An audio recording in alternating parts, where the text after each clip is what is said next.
Shara, and welcome to another session of Strange Seeds, our unwritten campaign here. Thank you for everybody for showing up. As usual, I'll go ahead and um, oh, people are already in the chat saying that they hear some sound, which is great. So we'll go through and have everyone say in turn say hello, so we can make sure we can hear them. Go ahead and Landris, Hello. Always good to see everybody. Kenneth, Howdy. Mashavin, Good, appropriate time of day to everyone. Toma, Hey everyone, Shara. and Celia. Hi, Chad. How's it going? Awesome. And hopefully everybody in the chat will let us know if that's all working out properly. And I see that we've got a lot of our regulars in chat there, so it's good to see you all again. Special call outs to the people who show up every time, like Junie and Rachel. Um, you know, and to everybody who is there, we appreciate your support, whether it is showing up or in the various channels of more financial support, which include the Patreon. So for here it is. If you like what we do, there's a link over there in the Patreon for our Patreon. We are actually a real affiliate stream. So if you like to do things like subscriptions or such, feel free to subscribe to the channel, and you'll get all the stuff from the other streams that I do. And we can if you're familiar with sending bits or gifting subscriptions or that sort of thing, feel free. It's all pretty new to us here, but someday we'll be even more real Twitch stream as we do more and more. Yeah. So yay. Okie doke. So let's talk about what's some of our announcements. I'll do my usual every check out the streams that we have. There are irregular streams on Tuesdays and Thursdays, depending on whether chaos is going on in my life. Tuesdays on mostly Cyan and adventure game stuff. We're playing Abduction. Coincidentally enough. And then on Thursdays is my off topic, where I just play something, whatever I want. We have this particular stream once a month on the first Sunday of the month, and then on the last Saturday of the month we have the out of character stream, which Ellery will discuss certain things or come up with whatever ideas, or we'll start pulling people in. It's sort of random, and Ellery will take us through all sorts of random things. I see Parker's in the chat there. Hello, Parker. Good to see you again. Parker's another very common chat person, and another one of our higher up patrons. So call out to you too. We will not be having the July stream on July 3rd. I will be traveling and possibly in the wilds at that point. More information on if or when there will be a stream in July will come later. So we'll get you a little bit more information as that comes along. Okay. And let's go to Faro. You've got a couple things, a couple announcements. So again, my wife's wonderful art. Ta-da! This in particular is the announcement of her current project, which is being pregnant with twins. So that's a big thing. And they're due in mid-August, so I will be missing a few sessions starting in September. Hopefully just 2 or 3, but with babies, plural, you never know. So we'll see how it goes. Sounds terrific, and congratulations to you, and congratulations to your amazing wife. Yes, she certainly is amazing. She's doing the hard work. Yeah, she is. Yeah. Oh, and one suggestion: in the delivery room, don't make any jokes. That goes over badly. No, that's for months later. Yeah. Thank you for the advice. Okie doke. Anything else, Farrell? Nope. That is all. Thank you. Okay, so did you want something else? I don't have anything else, at least about you. I'll make something up next time. I don't know. Carry on. But now we'll go to Alana for a little bit on the Myst documentary. Yeah, I think I teased previously that one of the projects of the Myst documentary that's been in the works for a while, which is this vault of stories from the community, from Myst fans and players, is almost ready to launch. And we've been putting a lot of final touches on it. And I'm pretty sure if everything goes according to plan, in the next day or two, we're going to be rolling it out to sort of a soft launch to a smaller set of people who want to be early adopters of it and start submitting their stories and testing it out, making sure everything is working well. So we've got some interest through the Myst documentary Discord. But if anyone else is a backer at the planetarium level or above, I think, and is interested in being one of the first people to get access to the site and share their story, I think you should just be able to shoot an email to info@themystdocumentary.com, and we can send you a code probably like a couple weeks ahead of everyone else. So we're excited to finally share this with the community and start curating a really awesome library of stories. Sounds great. Parker in the chat has mentioned something about trying to figure out how to submit his story. Do you have any advice there? I think he might mean that he's trying to figure out what story he wants to submit. Yeah. Oh, But, I misunderstood that. So yes, there will definitely be more information going out in emails very soon. okie doke. That sounds great. Sorry, I was looking at chat again, and they're starting to crack me up. I know that we have Mysterium coming. And to make sure that everybody takes a look at the Mysterium website for the most recent information. I don't think we have any extra information to pass on at this point, right? Right, Cap? Nope.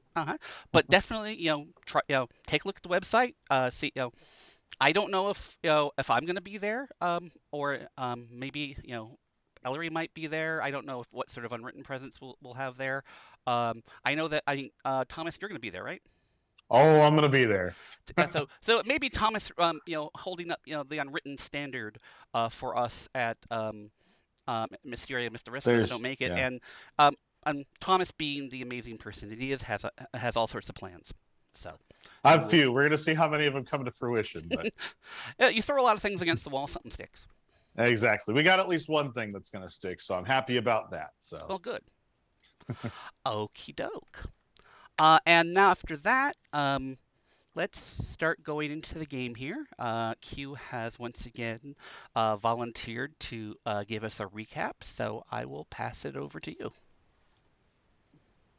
Thanks. It's like, right. I did volunteer for that Mwah. 20 seconds ago and totally forgot. I was like, oh, me, really? Yeah, no, it's me. Yeah, my bad. Fish memory. Okay, so we ended off like the section previous had landed us in the middle of our HQ with the new shiny tree. A lot of people were trying to contact family back in the cavern with, no dice with that. There was a new waterfall and kind of a new tunnel. And Kome was checking out the tree and you can actually see it growing, which is kind of awesome, right? Like, I mean, it's a slow tree, but it's growing and you can see that. So we thought that was interesting. Laundress full into writing a new a descriptive book for a new age, because he was like, well, if there's dead bodies and lost hopes, we don't want anything to do with anything that could be connected to the cavern.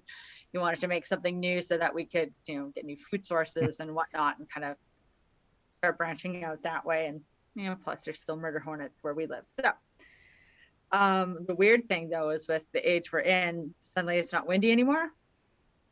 And there's this mirage-y thing you could see in the descriptive panel, in the panel for the book, you could see this mirage, and the water that used to be all sturgy, full of jellyfish and ocean water is now like cool fresh water that just runs all the time.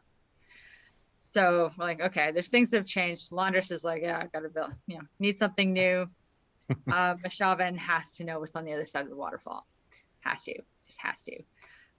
So yes, we go checks it out, and there's like this weird kind of like tiny bubbly wall at the end of the tunnel. And so Tomei go down to check it out, and Tomei does what Tomei often does and touches the wall, because touching things is how you learn, and she disappears. So yes, Mishavan attempts many things, like touching it with a root and touching it with a rock and hucking a fire marble at it. Nothing happens, and he had no convenient pocket rat in his pocket.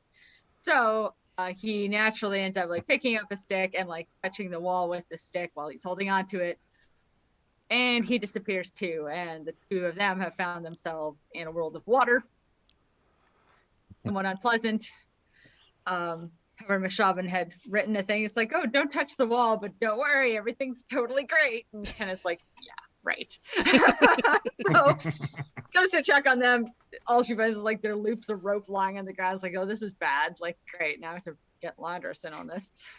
Drags him away from his book long enough for him to know it's a problem. He sticks on a maintainer suit, touches the bubble, and anyway, with a maintainer suit, he has a bit more buffer, and he like rescues the other two and gets them to like the rocks and then to the shore. And anyway, and then he gets Kenneth to put on a suit, and she comes up with all this med gear. But Mishavan wouldn't wake up. He has like a really bad concussion. Oma is like half drowned, and she's not feeling great either. They eventually get to the point where they can get back underground and back to home base. But before then, they're of course inspecting the bubble wall, and they can see this like world that doesn't look like the age they're in on the other side of the bubble. Looks like it's a totally different land, and we said it kind of looks like Nolaben. So that was interesting. And is that enough of a recap for people? We're all kind of like reconvening downstairs, trying to figure out what to do with our lives now that we can't go back to the cavern. And, Makes sense. Eat shrimp. Okie doke. Thank you very much. Mm. So there was a lot of bits of exploration and mayhem last session. A little bit of consequences to rash actions, but that happens. Okay. The next part is we're going to be talking about a more mechanical part of the system. There's been a major milestone in the game, which is an advancement and character change point. If you read in the Unwritten book about a major milestone, you can get a lot of different things from that major milestone. And I'll read the text here. On a major milestone, each player performs all the actions that happen in a significant milestone. In addition, each player can rename their character's high concept if they want, increase your refresh by 1, and get the benefits of a journey roll as if they had succeeded the roll. This is in addition to the roll they get for the significant milestone. So major milestone's a pretty big deal. Lots changed. There's a big change in sort of the nature of the game, and so that's what we're doing right now. So, kind of want to talk over those major milestones with each player. Some of the stuff, most of the stuff people have figured out. They're changing things here and there, but we'll go into some of the details, and we'll talk about any journey rolls and high concept changes. Who would like to go first? Do we have a volunteer? Or if not, I'll just pick somebody. Yep, once again. Okay, let's start with Mishavan. Okay. Okay, so what are you doing for your major milestone? So I am increasing my refresh. Okie doke. And I'm not changing my high concept. I feel like Mishavan is still an engineer. He's still too clever for his own good, as was proven last session. Fair enough. But let's see. I think that was it for the major. Oh, the journey roll. Completing a journey roll. So, given that things are happening, I would like to delay my journey roll until slightly later in the session. Sure. Is that okay? Yeah, that's absolutely okay. We've got a couple things that we need to run through, especially with Elantris' new age. So if you want to Right. save that, you are just saving the auto success roll, or is there? Do you have a second thing you want to do, or do you want to save that as well? I would like both of them. I would like to do in Landris's new age. Okay, sounds good. And that may be something that a lot of everybody does. So we'll find out as we go along. And the other thing is, I would like to change journey aspect from can't resist to game to really wants to play a game. Oh, okay. Because I feel like that hasn't happened No, it thus hasn't far. happened yet. And Mashavan's really starting to miss the whole, just have a moment of doing something fun together. Sounds good. And I am also increasing experiment from fair to good. Sounds good. Oh, actually, one last thing. Sure. I had a resource that was tied to the Guild of Engineers. Mm-hmm. And since we aren't there anymore, I am swapping that out, but I haven't decided what for yet. I will let you know when it occurs to me. Sure. And that may be something that comes up during the game or between this and the next session. Yep. Sounds so great. That's it for me. Cool. Any other players have any questions on anything Mashavan's talked about? Any clarifications or anything? No? Okay. Okay. Do we have another... anybody want to go next, or do I just choose again? Okay, let's go with Tome. Okay, I am also still figuring out some of the journey roles. I may want to defer that. Mm-hmm. But what I am thinking so far is definitely updating the high concept running away looking for a place to belong. Mm-hmm. I don't think I'm running away anymore, and I think I do have a place to belong. I think if anything, more interested in finding a way home. But the high concept that I am test driving right now, I guess, is a child of fate choosing her own path. Sounds good. I like that. Because I think it's probably pretty self-explanatory, but even before the events of Strange Seeds, she felt like she didn't really get to be who she wanted to be with the kind of wealthy family in Denis that raised her. And then she became the child of the seed and once again didn't feel like she had much choice in her destiny. And so now she is trying to figure out kind of which parts of her background she wants to hold on to and what she wants to make all of this and how to turn it all into a good thing. Makes sense. That makes sense. And I increased, so I think we had talked about at the end of last session, we each sort of had a bit of a task that we were working on. Mm-hmm. And I don't know how relevant that's going to be given that we're about to switch ages again. You'll have access to both ages. Yeah. Yeah, okay. Well, so I decided to boost my athletics and surveying skills partly because those are both related to, I think, what Tomei's spent the intervening time working on, which was exploring the underground tunnel system and looking for ways to get around the age kind of safely and secretively. So my skills are actually nice, have a nice kind of hierarchy now where there's like survival and athletics at the top, which are Tomei just kind of being plucky and resourceful. And then there's like stealth and intrusion are the next level, which are kind of her like rogue skills. And then the next level is more kind of psychological aspects like will and empathy and deceive. And I also have surveying there. And then the last row is kind of other less prominent personality traits or things she tries to downplay a little bit, like provoke. But still definitely a part of her. And then I also have notice and research and finesse down there. So that's the skill tree. And yeah, I haven't updated anything else just yet. And I'm still thinking about the journey roles. I did have an idea for the underground tunnels that maybe one like project that Tomei could have completed is developing some sort of a thieves' cant, some sort of a secret marking system, so that she could basically the idea being there's this labyrinthine interconnected series of tunnels, and maybe she even did a little bit of digging to connect some of the tunnels that weren't previously connected, so it's all one big maze, and she made it easy for her and the rest of the party to get through by kind of writing this kind of these secret symbols in different places. Sort of say, go left here, go right here.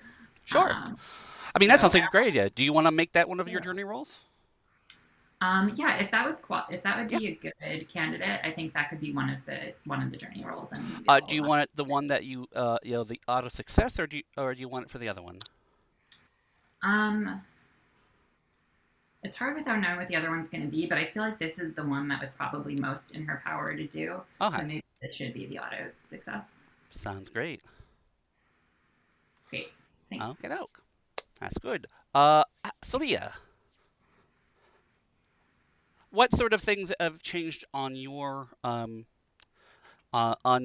your character sheet? And of course, obviously, some things will happen kind of over time, as we kind of go into some of the things and the age and all that sort of thing. But So one of her big changes is going to be that she had had a journey aspect, which was prove the family's worth. And that aspect had come out of being new money mm-hmm. in the guilds comparatively. And y'all may remember when that played out. Yes, we do. Spectacularly in the graveyard, where she provided a distraction for the others by picking a fight about where her ancestry and family might lead to that one guildsman who was a prick, who deserved it. Mm-hmm. And so that one is definitely going to have to change because, well, if you're not in Dunny anymore and not worrying about your lineage anymore, there are some bigger problems right now than guild politics. So I think, given the fact that this is a brand new situation where nothing is understandable, I'm not changing her concept, charting a path to grow, Mm-hmm. by the way, because I think that's still a solid high concept for her of, well, who am I and where am I going? Mm-hmm. But I think that prove the family's worth is going to shift to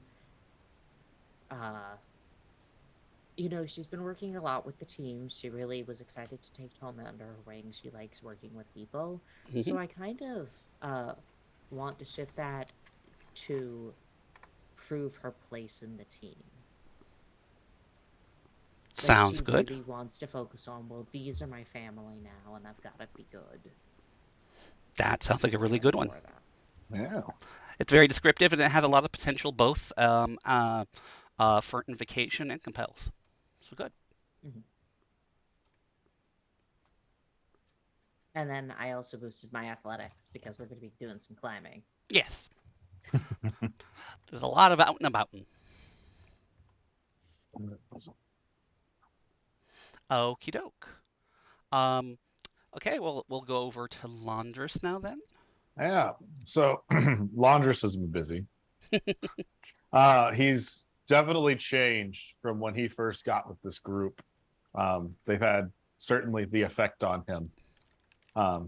And while he would like to probably atone for his stuff with all of the things with Tellin and some of the stuff that's come up with Tomei and seeing how Celia was well, no, I don't think he was there with Celia in the grave. No, yeah.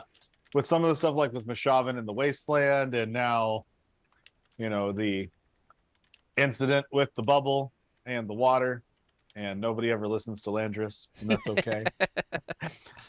He's slightly switched from just like that wanting to atone. Like he would still like to, but there's nothing to atone with at the moment, as far as we can tell. There's no way home. anything like that. So, but Landris is still Landris at his core. So his high concept is slightly shifted. So instead of just being a maintainer wishing to atone, he's now a neurotic maintainer Okay. turned fledgling writer. Since he Sounds is good. now, with his auto success roll, written his official second age that is probably slightly more proper than the one they're in now, which means it's probably a bit more stable. And that's a good thing. So, and then with that, also did the refresh up to 4. May at some point look at buying a stunt with that, but for now, there's not really anything he's done other than writing the books that's different for him. And then he increased his research because, well, he's writing more books and that makes sense. Mm-hmm. And my rolling journey roll, I am going to save for a little bit later once we get into the age. Mm-hmm. Because, yes, should But be interesting to see. okay, but you're using the auto one for your theme, right? Yes, using the auto one for the new age, Okay. which is over there. And what was repeat the theme? The age's theme is a secluded, serene sanctuary with familiar fields. Okay. What do you mean by familiar fields? Well, so what we had spoken about, because we kind of all had agreed that we needed a new age last time. And so what we did was we also asked, some things that other people would like to see. And one of the big things that we agreed was it kind of needs to be self-sustaining. Things like we're now on a limited supply of books. We need to have food. We need to have water, stuff like that. So when writing the age, clearly he doesn't know how exactly some of it works because he doesn't have the Book of Earth, but he knows how, at least the core of how ink works, how the paper works, how the binding works.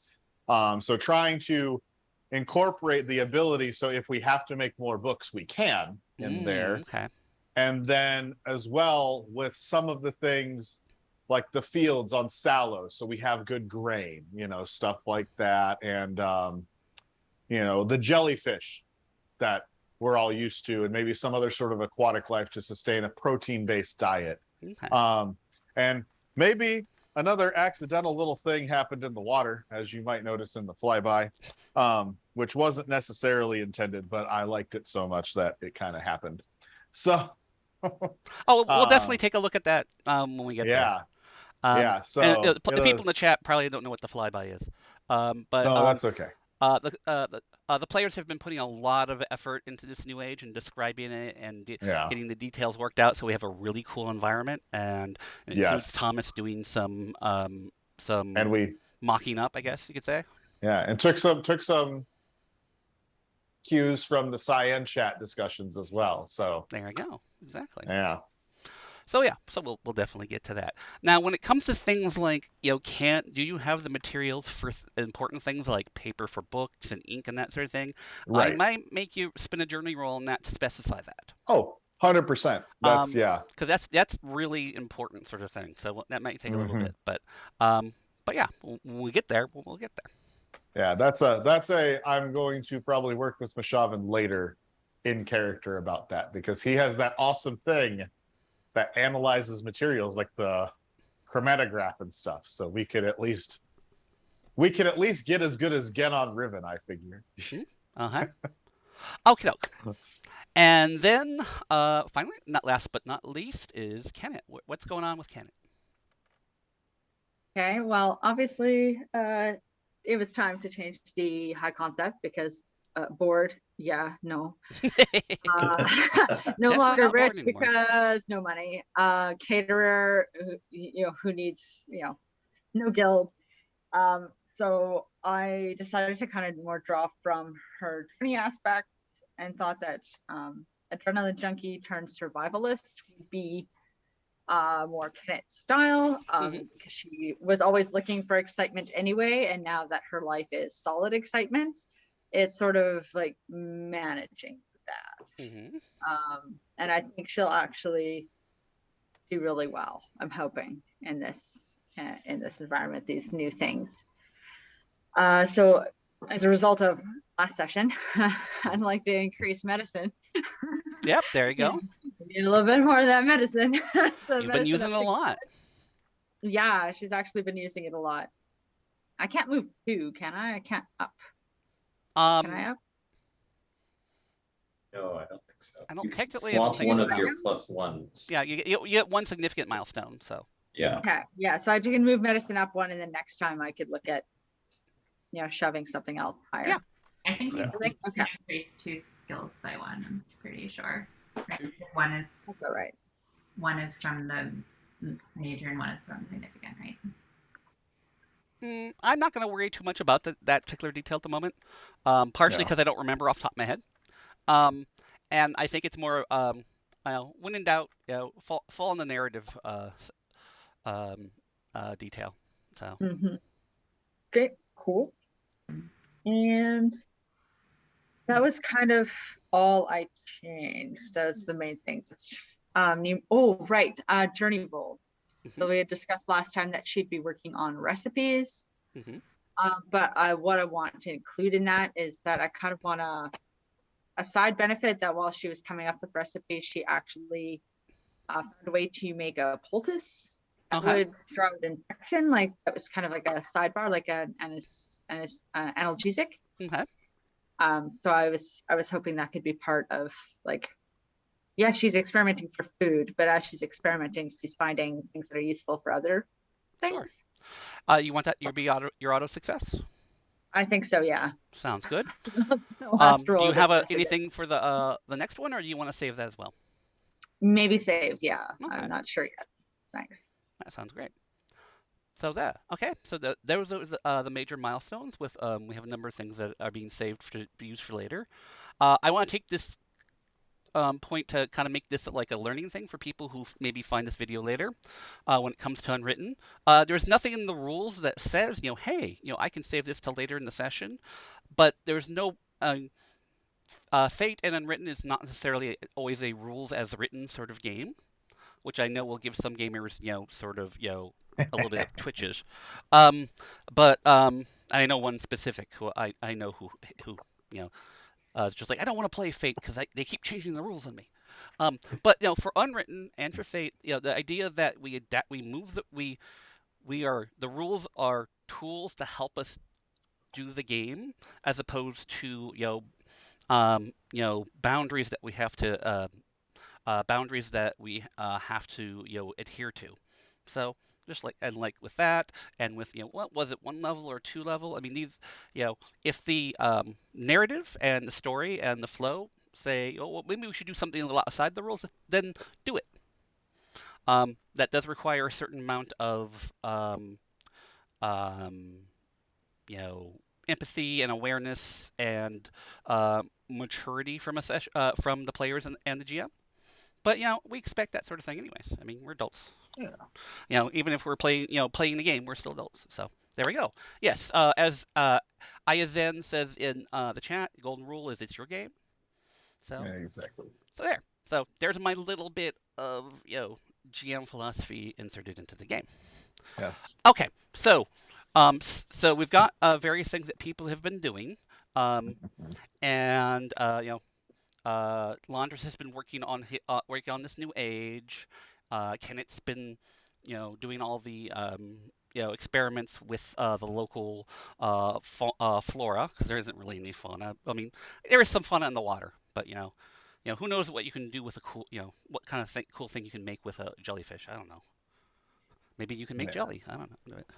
I was hoping for lizard egg tata or something. Lizard eggs. But I was like, are they live bears? Are they egg producers? This I did not check.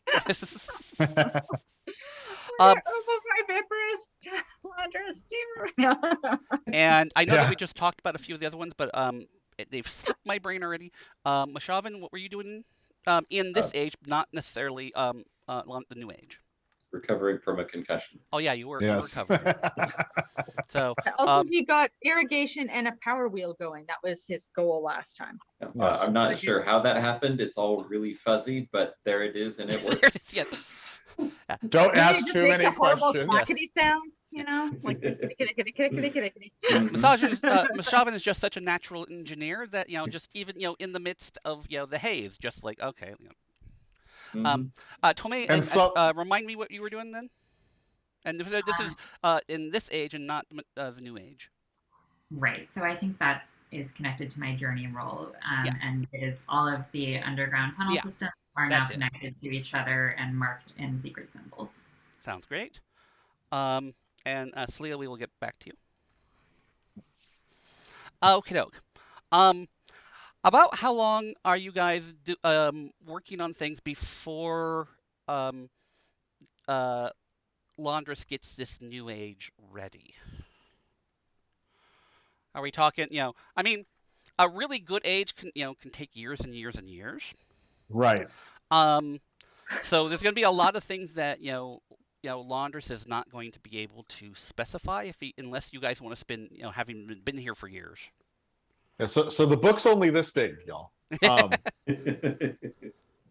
I'm thinking maybe 3 weeks to a month to get something that's sort of basic in place. Yeah. Yeah, to get at least all the features we kind of wanted, at least in their chorus, most basic, like You bullet point the sucker. sophomore level writing class level. Okay. Yeah, there's going to be a lot that's you didn't specify, and the specifications will have to be general. And some of the things that we've worked out as players, and kind of in the meta discussion about what we want the age to look like. Those will all be in there, and not all of them will have been specified in Laundress's age, writing and that sort of thing. But there's always options for there are expectations that are things that you didn't write but are surprised to find. Yes. Okie doke. What is everyone else doing besides, are you doing anything in preparation for this new age? Or is it just, we're focused on surviving and in some cases recovering? Until such a point where, Laundress goes, finally, this is good enough. Something Kenneth's going to be working on, actually. She was really bummed last time that she couldn't figure out where the fresh water was coming from. I think she's probably been working on control, like being able to hold her breath longer, like free diving. And that's like kind of like underwater splunking almost. I think she's been working on like something that she would totally be into. So free diving. Okie doke. What about Tomei? Any other stuff that you want to have been kind of thinking about, working on, preparing? Yeah, I'm going to leave some of this to your discretion, but I think I mentioned last session that Tomei is at least somewhat preoccupied with figuring out how to contact and find some of the people who have been left behind. And so I think you have a plan for Celia maybe, but she is also thinking about her Denis family, and she is just feeling she's not sure she understands everything right, but she feels some guilt because there was this idea that the seed was going to save a certain set of people, and as far as she can tell, these people right here are the only ones who the seed affected in any way. And meanwhile, some of our linking books have gone dark. And so she's worried that she failed to save the people she should have saved. So I guess she's just working on figuring out if they're like in some way working towards a safe way of reaching out to people left behind. Okay. I mean, you're not really able to get anything, through, your Ds except for the communication between, each of you. The channels that connect, the channels that were sort of connected to, Denis as a whole and that sort of thing are just completely, there's nothing coming across at all. So there's a lot of, not even static really. It's just, dead, nothing. Yeah, and can you just remind me that the linking books that have basically just have like black panels, that's like Denis, obviously. Is that also the case for Lost Hopes? Or No. No, No. Lost Hopes is not. You could see Lost Hope. Lost Hopes was available, but there were, if I remember But there were correctly, bodies piling up. yeah, Or... there were bodies and skeletons and such even. Okay. Yeah. And we had last seen Celia on Heller, and Heller, the linking book, still works just fine. Yes. So I don't know. I think realistically, given a month of time, Tomei would have gone to Heller. But Okay. Absolutely. And I assume you're going to be, headed towards, the places that you found before. yeah. It wants some oil. When you get there, I mean, there's the first one, of course, is the one that exploded into fire. But it looks like it, there's still remnants of that fire around, but it looks like a lot of time has passed. I mean, there there are some of the jugs there of various sorts. Many are several are broken. Obviously, have been knocked over by the elements or whatever. There are some new ones that had been added, obviously because they're not burnt at all. And sounds like more than 3 or 4 weeks of time have passed. Yes, yeah. I mean, it looks like a quite long bit of time has gone past, and it looks even more abandoned than it did before. Just I mean, it looks abandoned. Before it was sort of in use, but it looks very much abandoned. Interesting. Okay. And what about there is the other location in Heller where we found my grandma, and I think that is where Celia was running interference with the Relima. This also looks completely abandoned. I mean, in the lower areas that through the trap doors and such, are full of dust and sand and such. Before they were maintained, and these have obviously not been maintained. There's a couple cracks, in the walls, where some sand is poured through here and there, and that sort of thing. So yeah, you don't find anybody, and you don't find evidence of people taking care of the area at all. Yeah. Which is different, very much different. Yeah. Okay, so she reports back. Good news, no more signs of cult activity. Bad news, I can't find Celia, and also I'm worried about what is up with the timeline.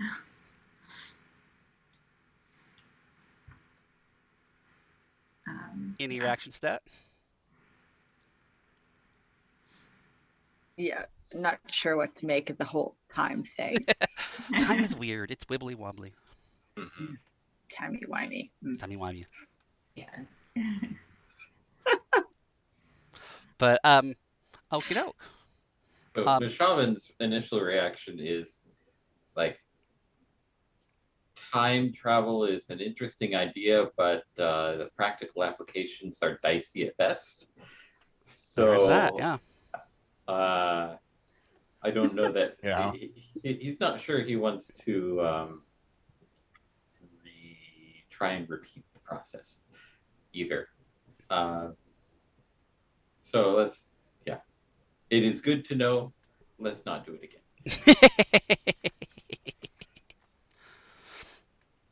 Okay. Any other specific things that you guys are gonna want to do pre, pre the completion of Laundress's Age? There were words there, and I figured them out. Yeah. So yes, actually, Mm-hmm. Bashavan wants to make a board, a game set. Okay. Of what, not AOE, because that's more, that doesn't require too many pieces, but whatever the equivalent Denis version of chess would be. We don't have a really good Denis version of chess, sort of, so to Right. speak. One of these days, I don't know, maybe I'll make something up. But we do have Gimmedet. I was going to say Gimmedet Yeah, the first that one one. that comes to mind. Mm-hmm. Yeah. So he wants to make a Gimmedet set. Okay, sounds good. And maybe one of these sessions I'll have to put up the Gimmedet set that Parker made, and we can use that as a visual. Yeah. So, Okie doke. So that's what one of the little things Mashavan's been working on. Kenneth, Tome, Landris, you're focused on your job. I'm writing. I'm writing. I'm sorry. I would love to know what happened with Solia, but I have to write. Yes. Said like a true author.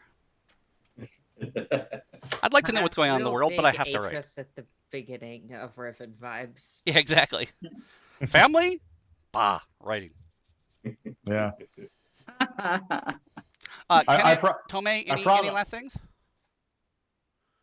I promise the age will be done before the next Game of Thrones book. That's pretty easy, actually. Okay, so I'd like to go ahead and kind of fast forward to the point of when we start going into the age, like the first link into the age, so we can do a little bit of that sort of first first age exploration as a scene. Can I interject real quick? Oh, sure, please. After 3 or 4 weeks, would Mashavan's concussion be more or less recovered? I looked at the rules for consequences, and I have to justify a roll for it recovering. Or can I just say, given enough time of not being conked on the head again, it can naturally recover? Yeah, I think we're definitely in recovering at this point. Okay. I mean, because you've been taking it easy, and Kenneth's been checking on you, and so yeah, we can definitely put that into recovering. Okay. What was the level of the? Was it a serious? Severe. Severe. Okay, so yeah, it's gonna take a little bit. Yeah. If you want to, you can change the name to recovering from concussion, or something like that. And mark it as recovering. It's still, I mean, you're still gonna be, you're going to tire easily. It's going to be a little wobbly, headaches are still on there. It takes a while to kind of get through all that. Sure. Yeah, on that note, I keep forgetting this, but Tome was severely half drowned, but I had already marked recovering. Yeah. So you don't, because you had gotten that. So let's downgrade that one level. Just to moderate. Yeah. Just that. And just sort of just recovering something like recovering from ordeal or something like that. Maybe some lingering trauma with water. Yeah, it could be. Like she could suddenly have a fear of drowning all of a sudden. I mean, we can make that. We can make that consequence more psychological than physical, if you like. Oh no. I mean, sorry, I shouldn't have even offered. I'm like, that's a terrible idea. No, it is an option. It's not something I'm going to require. Oh wait, also I forgot. Everybody else got their increases in fate points, so I should make sure that the numbers. The rest of us. Because everybody got a milestone, got an increase, the major milestone. So I should make sure that is correct. Now I'm looking at these numbers. I'm like, wait. Oh, no, not that much. A lot of yes. 500. It's on the board. It's got to be true, right? Is Solia with us in Laundress's age right now? Like, did she catch up, or? Well, we haven't gotten to. I mean, Laundress's first age. Right. Yeah. We're gonna need names. Yeah. No. No. Okay. That was really bothering Kenneth that she didn't know where she was. Okay. Looking forward to the epic reunion. Yes. Prepare to She's going to somehow be in the new age. Oh. So, what? Okay, you guys are gonna, link it. You've got this new age. Sylvia's now a mermaid. Yes. Have you come up with a name for it, or is it still unnamed as of yet? Well, so I thought we were gonna. So we got those recommendations in Cyan chat. Mm-hmm. We had a couple recommendations from, I think it was Mashavan. Mm-hmm. I think maybe Kenneth had a recommendation or two as well. Did I? I don't know. I don't. It was mostly like, I like this. I like that too. That's great. I like them all. Let's name it that. Yeah. All the things. Yeah. We're still missing a name for the first stage. So we should. Yeah. Why don't we pick? So I think if somebody can scroll through the Discord, because I have them here. Okay. Because there were some in the Cyan chat and there were some in our chat too. I think Aganoa was in Cyan chat. Aganoa, okay. And then I know there were a couple in our chat too. Oh yes. Here's the point where we all start scrolling, looking at things. Yeah. Pharaoh suggested. Oh, for like the original age, he had four suggested words, like names for the age we're in right now. Okay. We've got a couple more in chat that people have brought up, including the Aganoa.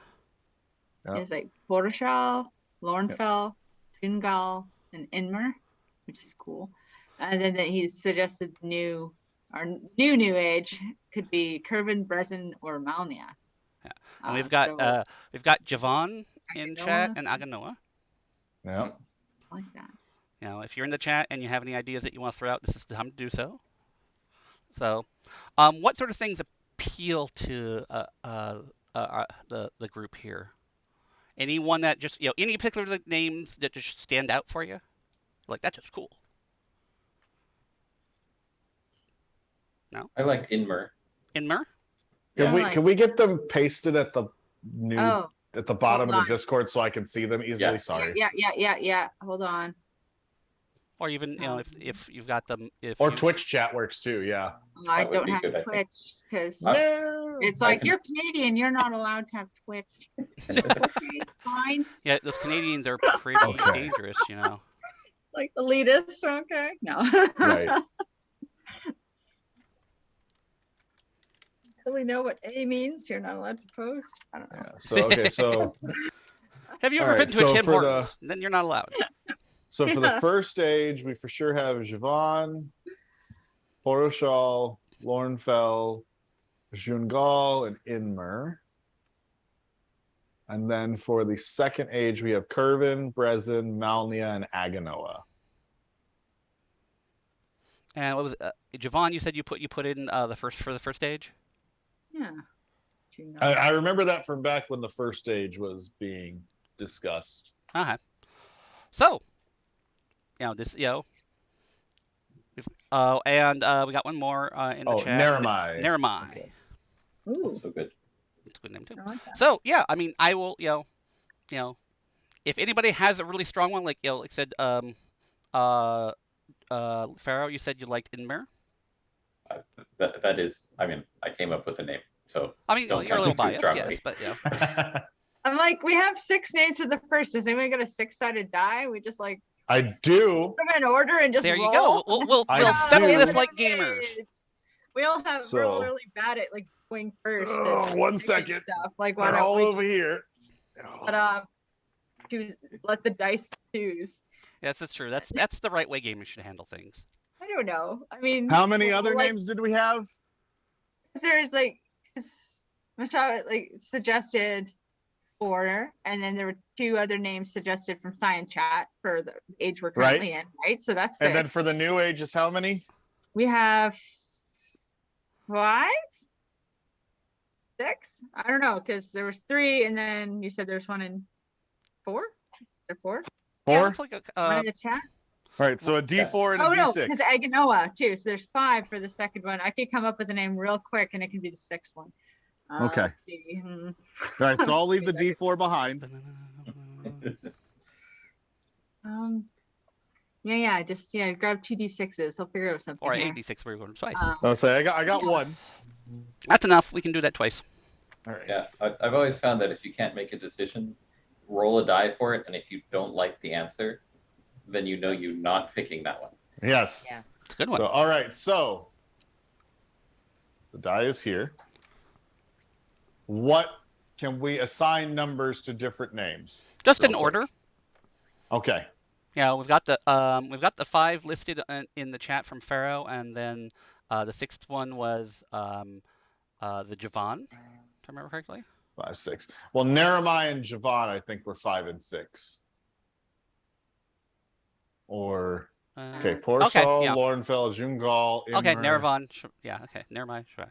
Okay, sounds good. Yep, go for it. Okay. Number 5. I think that's Javon. The Javon? Javon. There we All go. right, Javon Sweet. is Yay! Okay. Can you spell that?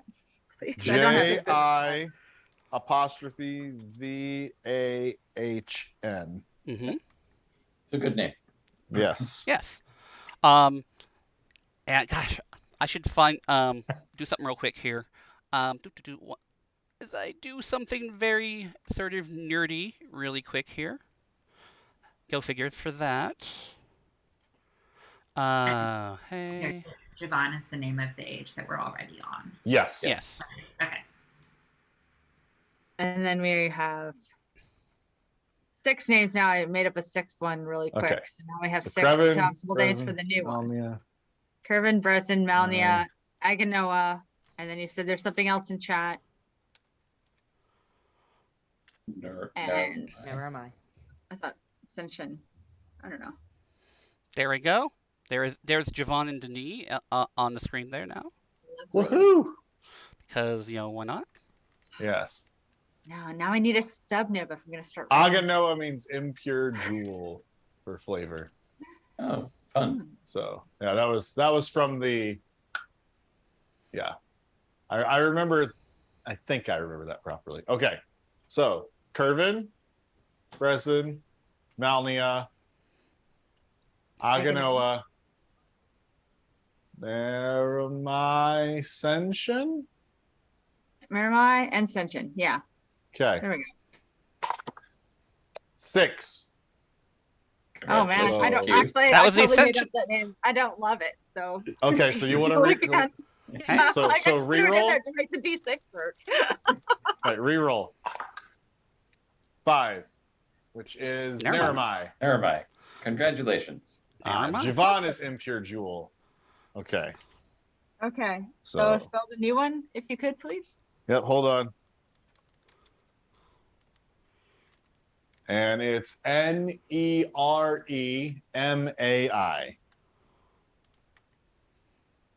So, yeah, Javon being impure jewel does fit very appropriately with where we are right now. Yes, it really does. Nerman. Like it. Naramai, All right. right? Nerman. Yes. Yes. Nerem, and then the AI like Atris. AI. Got Okay, it. is it Naramai or Naramai? That's true. Hmm. Curse my poor Naramai is reading what I think when I skills. see the AI. But so that's decision. Anybody care? AI. I like I. Okay, The Naramai. I sound. There we go. Okay. And I got that second line in Denis on the screen because it's Denis and I do that sort of thing. Of course. Well, and now I can do the waha right there. There you go, Yes, you yeah. can. Nice. Nice. So there we go. Look at that. All right. Okay. Perfect. So- thanks, chat. Thank you very much, chat, Yes. for helping out. And Ayazan, you said you came up with Naramai, and who came up with Naramai? Because I know Ayazan came up with Javon. Do you know who came up with Naramai? Looks like Ayazan did too. Oh, did you too? Well, see, there you go, 2 Yeah. for 2. Congratulations. Nicely There done. you The go. dice have chosen. Between this and the next session, we'll put those names and on our website. Well And done. we can put a note in that Ayazan is the person who suggested the names. So yeah. Mhm. So thanks very much. Yes. Okie doke. So we are in Javon, and we are now preparing for the first link into Naramai. Yes. Uh-huh. I'm guessing you're gonna do the whole maintainer thing with the maintainer suit and that sort of thing. Oh, of course. I've gone through with the maintainer suit and written a linking book, so we don't have to leave the descriptive book behind unattended, because that's what a good maintainer does. Well, I kind of wanted to do the first link. Okay. Sure. So I mean, Yes. you'd have a link with a book with you. Yes. Have a book back here. Okay. Yes. Yeah, you've got the book back here. You've got the blank book. Yes. And your Perfect. writing materials, and you say, Mhm. so, you to go ahead and since go ahead and describe. You're gonna have your Lincoln point you go through. First, okay, how about this? First thing, describe what things look like through the linking panel. Well, I could show you. Go for it. Yeah. So there's a little bit more development done here, because if you would imagine your initial link in, Yeah. some of the things that are very obvious, like a windmill The or structures, yeah. balcony, are not inset. But if you can imagine linking into the shore, probably at dusk, so that the unintended algae-like creatures, much like the cavern, have started to glow and light the sky in a fun myriad of almost a reverse aurora. And as you look before you, you see these just pair of floating. No, my Technical timing issues. is all jacked up now. Technical issues. Floating, No. yeah. Floating islands. Well, there you go. Hovering above this expansive lake. Okay, so this is a lake. It's freshwater. This is a lake, so this is freshwater. So we have some freshwater aquatic life in there. And as you sit there, you know, sort of gazing upon this, kind of wondering how those rocks just sort of float above. You can see off in the distance, there's, you know, a soft sort of mountain range and some plains and that sort of stuff too. I didn't make this. But let's see. You got this from you pieced that together from some stock stuff, right? We got some stock stuff, yes. Still, so looks cool. Yeah. And then we link in. Yeah. Oh, I gotta get that. Hold on. Since I've done this now. But that is what the linking panel. So that is what the linking panel itself would look like. Okay. Okay, you link in. And you said you're linking in on the beach, on beach the of the shoreline, lake. yeah. So you're looking out, which is to those, yeah. Yes, because my other journey roll is going to come into play here. Because yeah, I like those islands, and that, of course, as you can see, is where we want to be. Yes. So I would like to use my journey roll to set up a hidden boat that can sort of be slightly under the water. So picture, like, we've all seen wizardy movies where an old man may have pulled up a boat from underneath the water to go across a lake and drink a clear water potion that clearly is not actually water and gets terrified, right? So that boat he pulls up out of nowhere, kind of want to make one of those so we can easily get across to the floating island, but it's not easily discernible from anybody who may have written also link in here. So you're just wanting to, like, you know, say like a, you know, just like, you know, something vaguely cove-like, like a small like place where you know, where the water is kind of deep there, as opposed to, you know. Right. Exactly. Yeah. Okie doke. And you're writing. This is going to be something that you've written into the age in terms of the space for it, or such, or. Nope. This is just, I am here. I am on this. I want to get there. I want to make a boat and get there, and then be able to hide the boat later. Okay. How many of these floating islands above the lake are there? In this lake, just two. Just two. Just those two.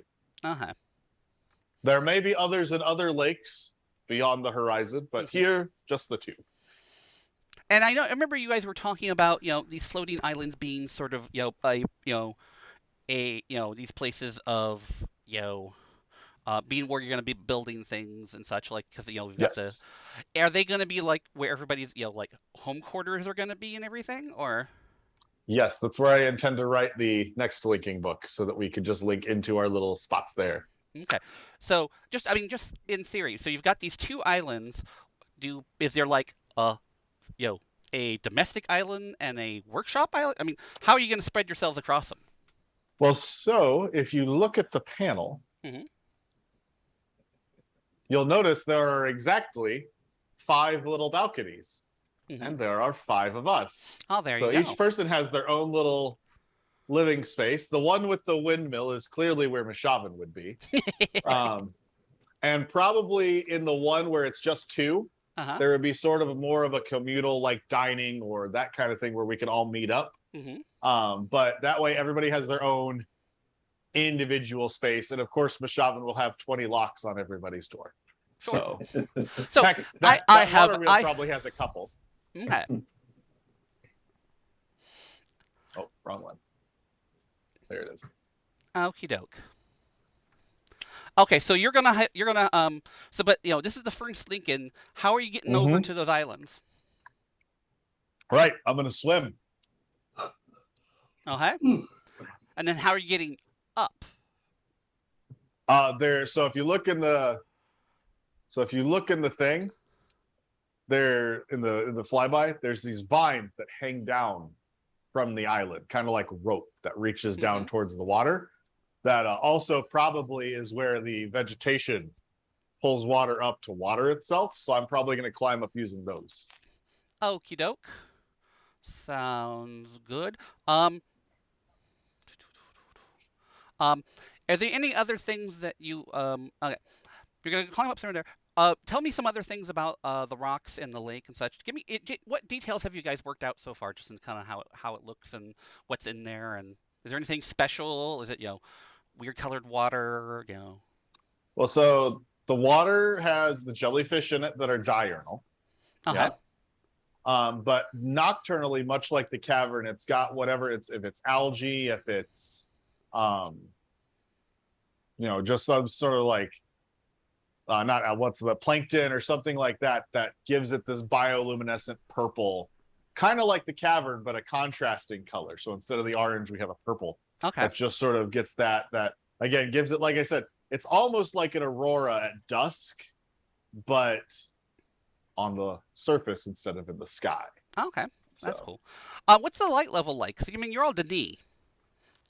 Right. What's it compared to like Earth's surface? Is it dimmer? So in general, it would definitely, yeah, it would definitely be more dimmer in general, probably because of just the heavy, dense cloud coverage there.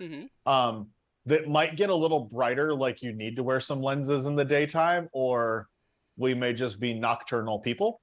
And again, we're still technically living in caves on these rocky islands.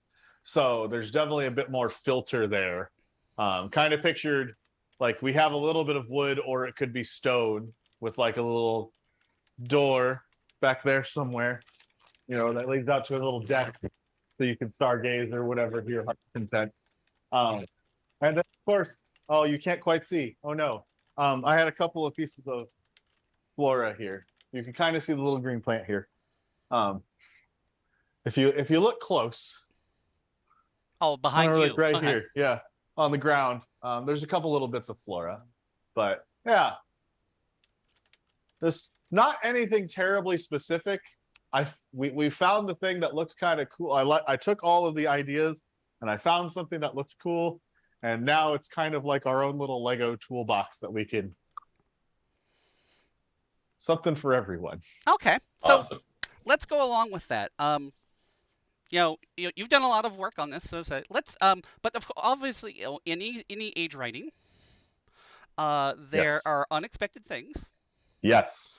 So, Kenneth, tell me an unexpected thing about this age. Do I do it, guys? You talking about the boss jellyfish?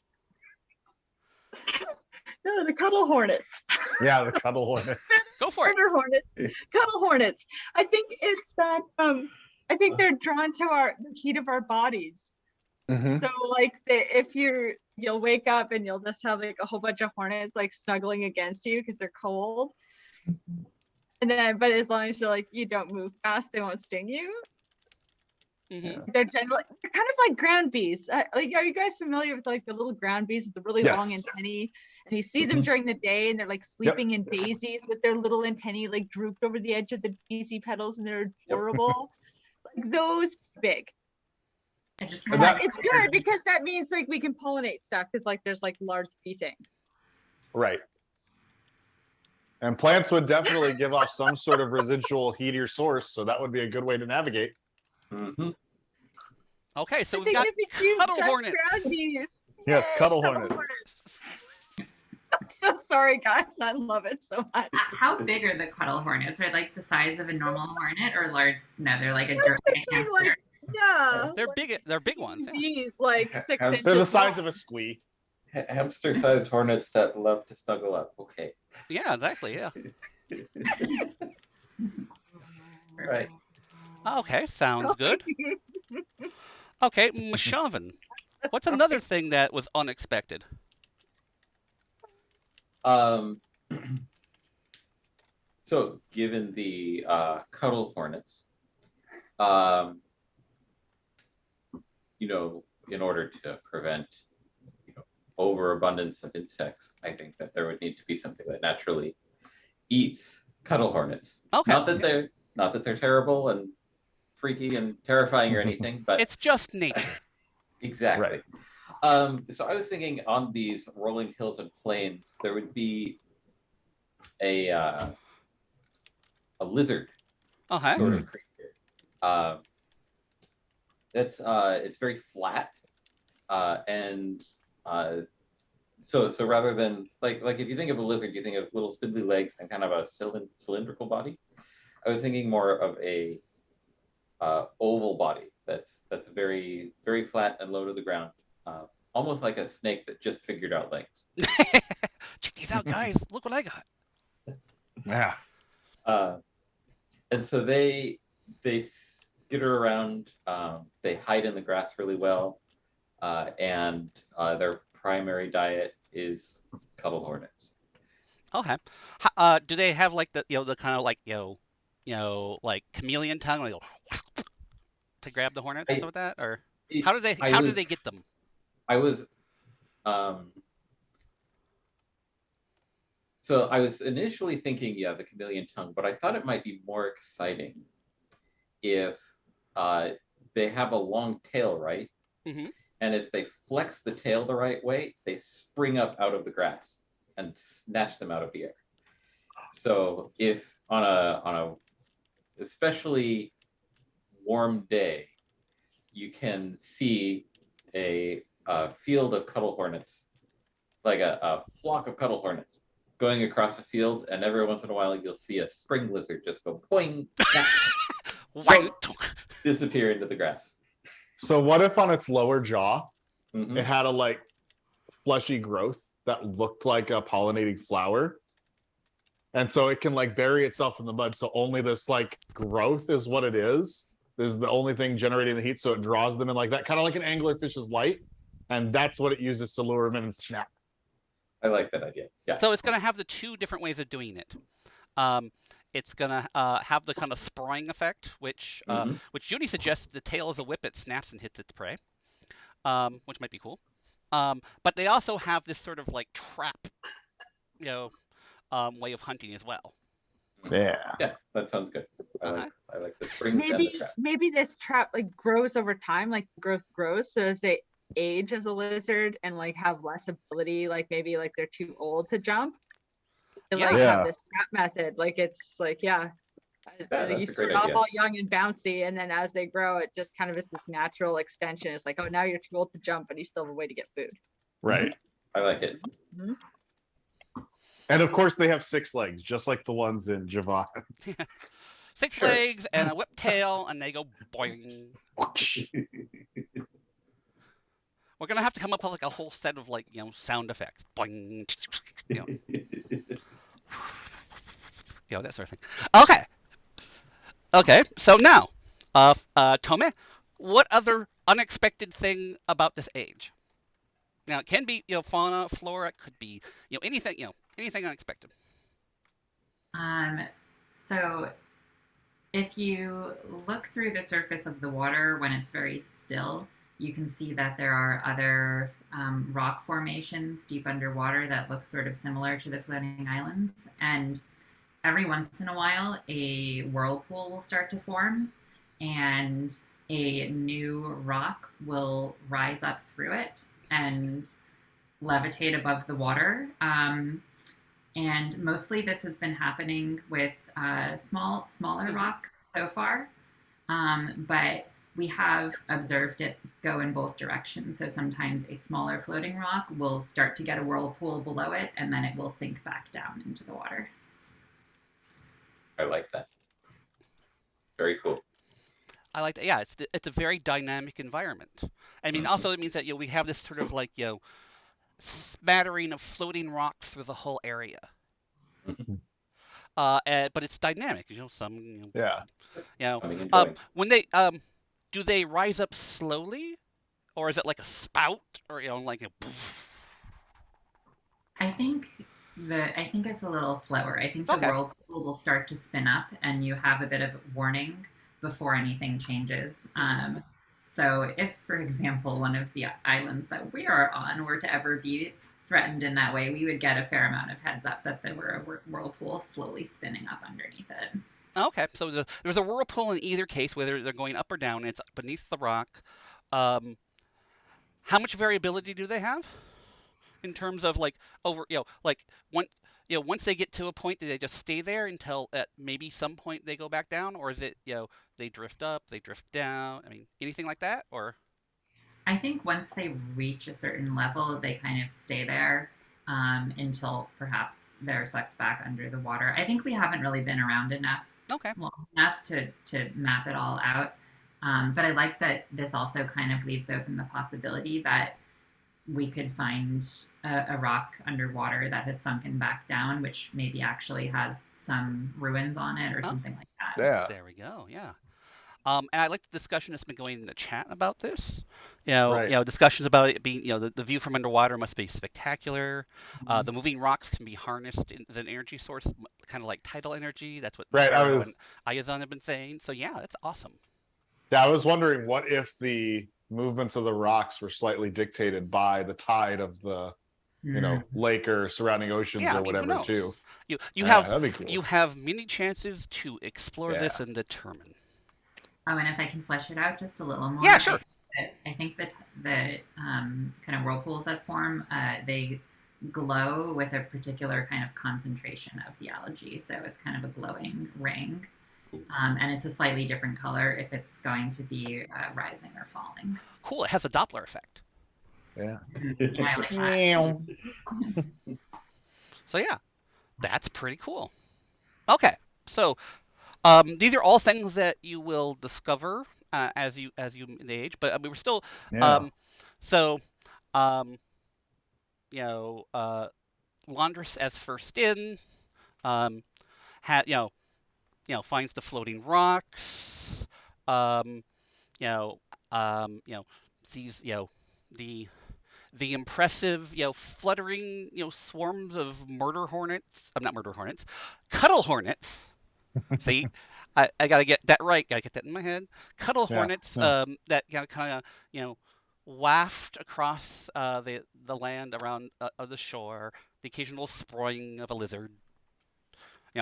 Sproing, and then the wafting continues.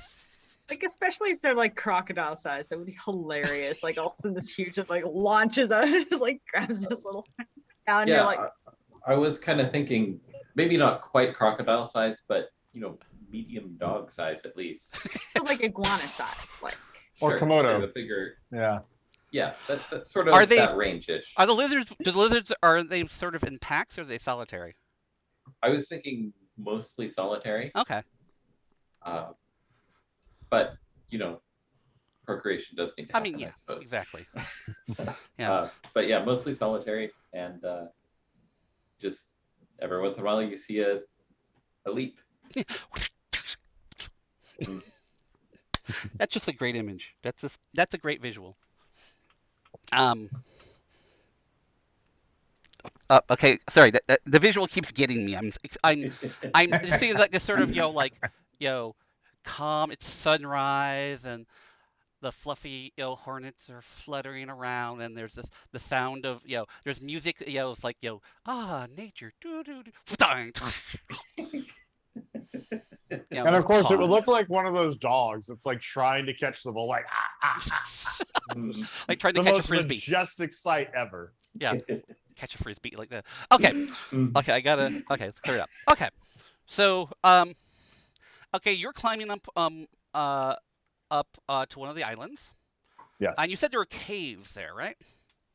Yes. Where? I mean, the caves on the side or the caves on top? I mean, how does that work? So there could be caves like just underneath the surface of the water, similar to what we've seen on Javon. Mm-hmm. There can be caves in sort of like the hillside. There could be caves kind of anywhere, I just knew Okay. we wanted caves.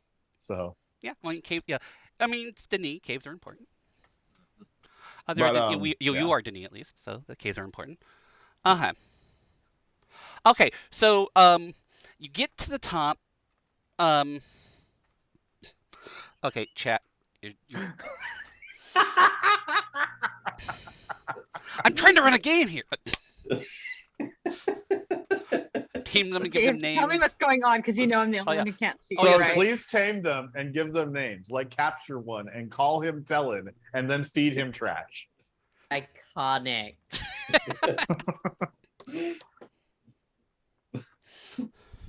Okay, so you get up to the top of one of the islands. Yeah. I mean, is there anything specific about one of the islands you want to describe in terms of geography or, plants or anything like that?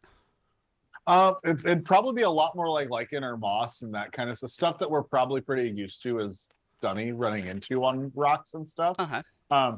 Maybe at the apex you'd get a little bit more of the traditional like tree growth and stuff where it has more room for the roots to go. Mm-hmm. But at least crawling up the side, it's going to be a lot of the stuff you would expect on the side of a cliff face in a wetland area. Sounds good. Okay, so you're sitting up there, and you can kind of see the area, and there's some hilly area out there beyond it, that sort of thing. Is there anything when you look over at the other island, is there anything unique about the other island, or is it just very similar to the one you've got? It's like they're a synchronized pair, sort Okay. of a synchronous orbit around each other in the center of this sort of island. So Okay. if we were to say put a bridge like in the across, Yeah. it wouldn't have to worry about being sheared or anything. Okay. Um, about how far are the islands from each other, do you think? Judging by scale, I'm going to guess about 70 feet. About 70 feet? Yep. Okay. You do see one unexpected thing on the other island, though. Cool. There's someone standing on the top of the other island. Oh boy. Gonna take my lenses because I'm totally actually wearing them, not my glass. They're sort of waving at you, trying to get your attention. Yeah, I'm trying to do the like zoom in because Landers doesn't have binoculars. These are upside down. But and I think it's Book of Atris, they talked about being able to like magnify slightly with his lenses. So he's gonna try and do that. Okay, and just tick, tick, tick, tick, tick. tick, tick, tick, tick, tick, tick, that. Okay. So yeah, there's definitely somewhere. And the person looks relatively familiar, almost like someone named Celia. Hooray. When you recognize the figure, the hands are going like this. Gonna take his lenses off. Motion. He's gonna clean them.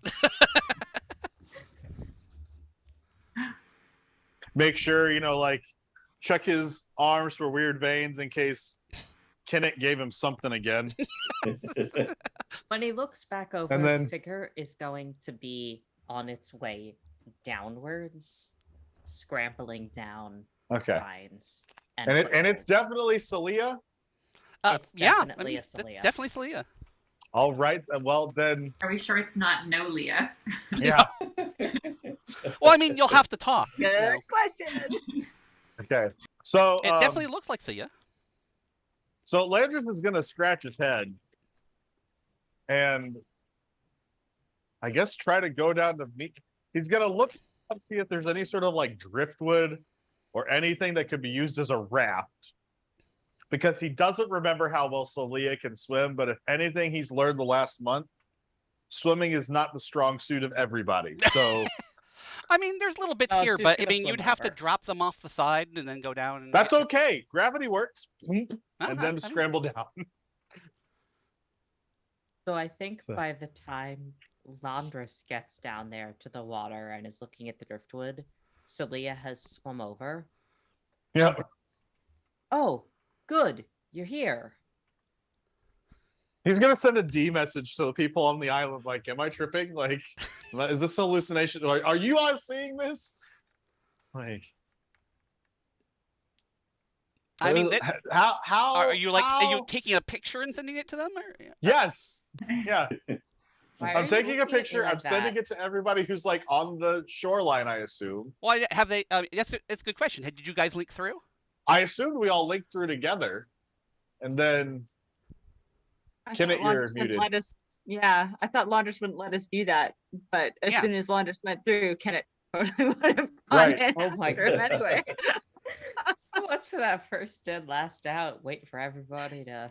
Well, that's they get like Laundress's brain is broken. He doesn't understand how this is possible. But- Like, Okay, so yeah. Well, here's the question: Did anybody else link in, or were you all waiting for Laundress's go ahead? Mishavan is not going in yet. He's not in a good condition right now to be hmm somewhere new and exciting.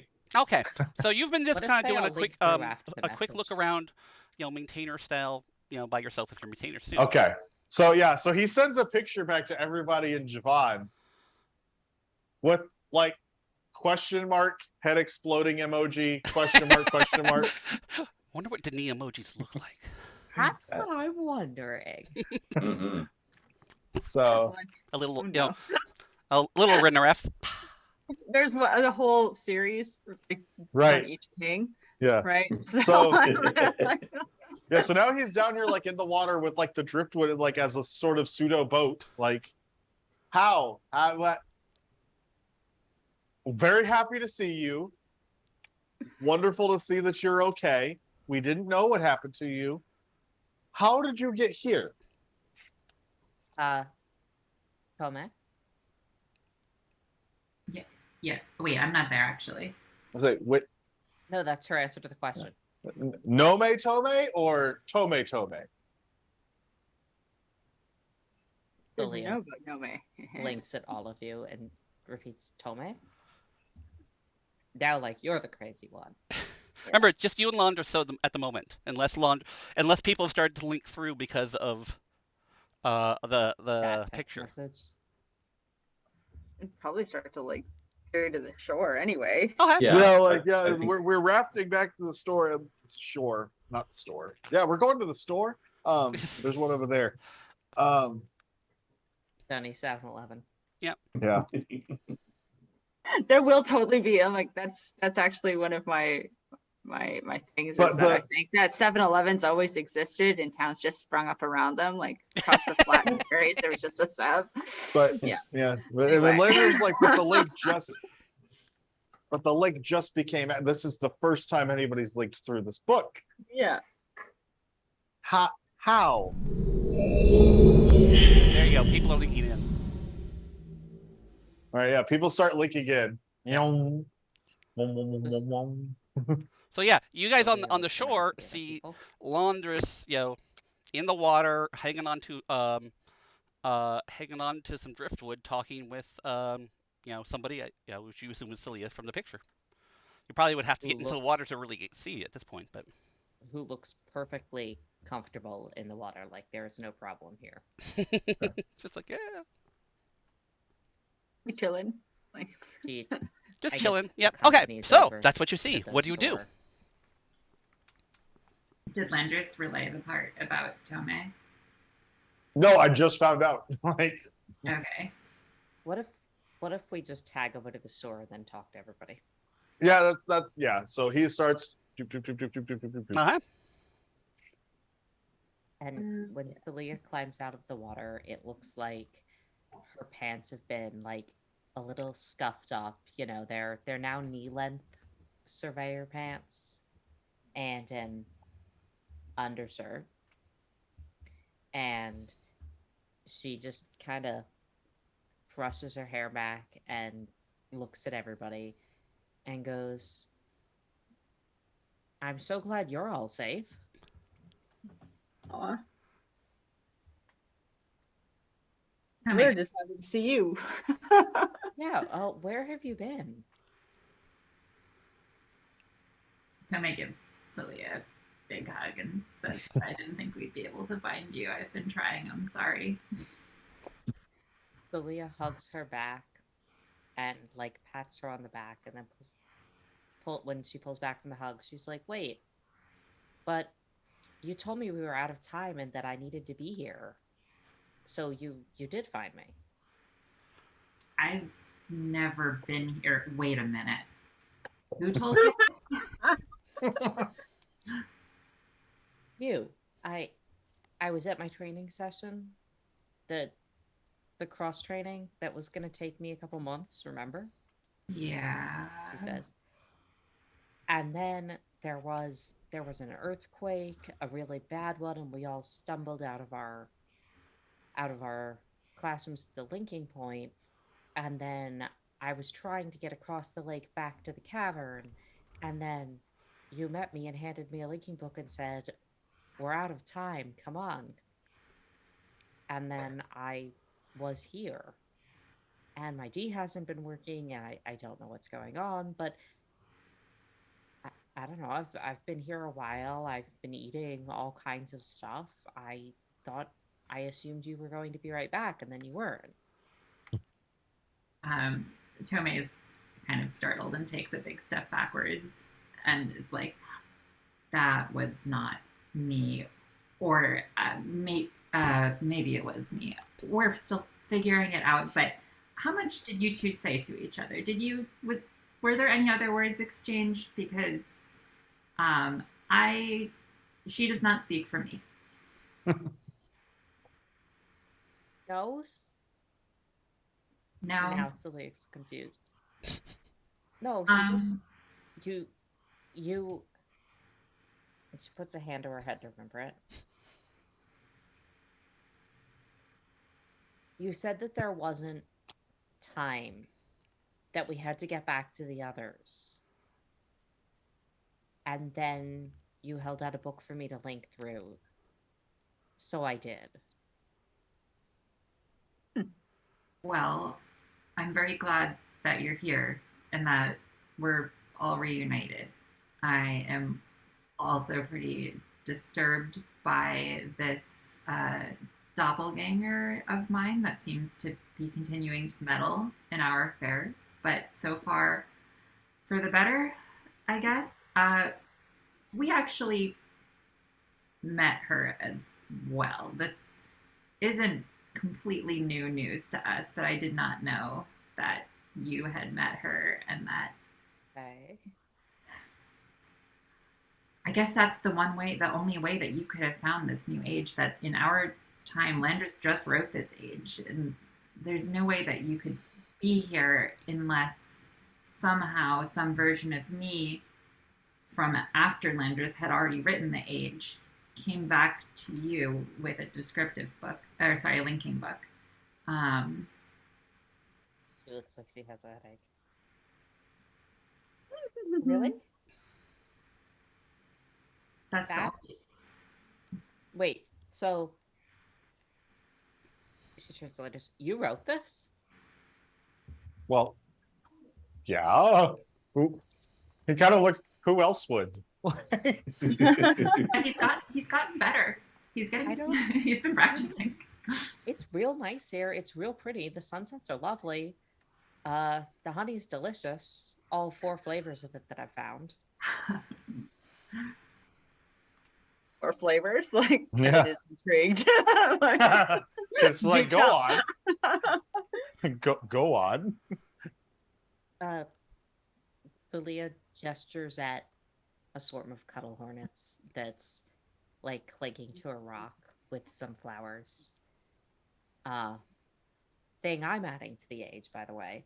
There are flowers of multiple types and colors around, and she points at a batch of blue flowers that look kind of like blue roses, and she said, and assume that all of these are like the dun equivalents.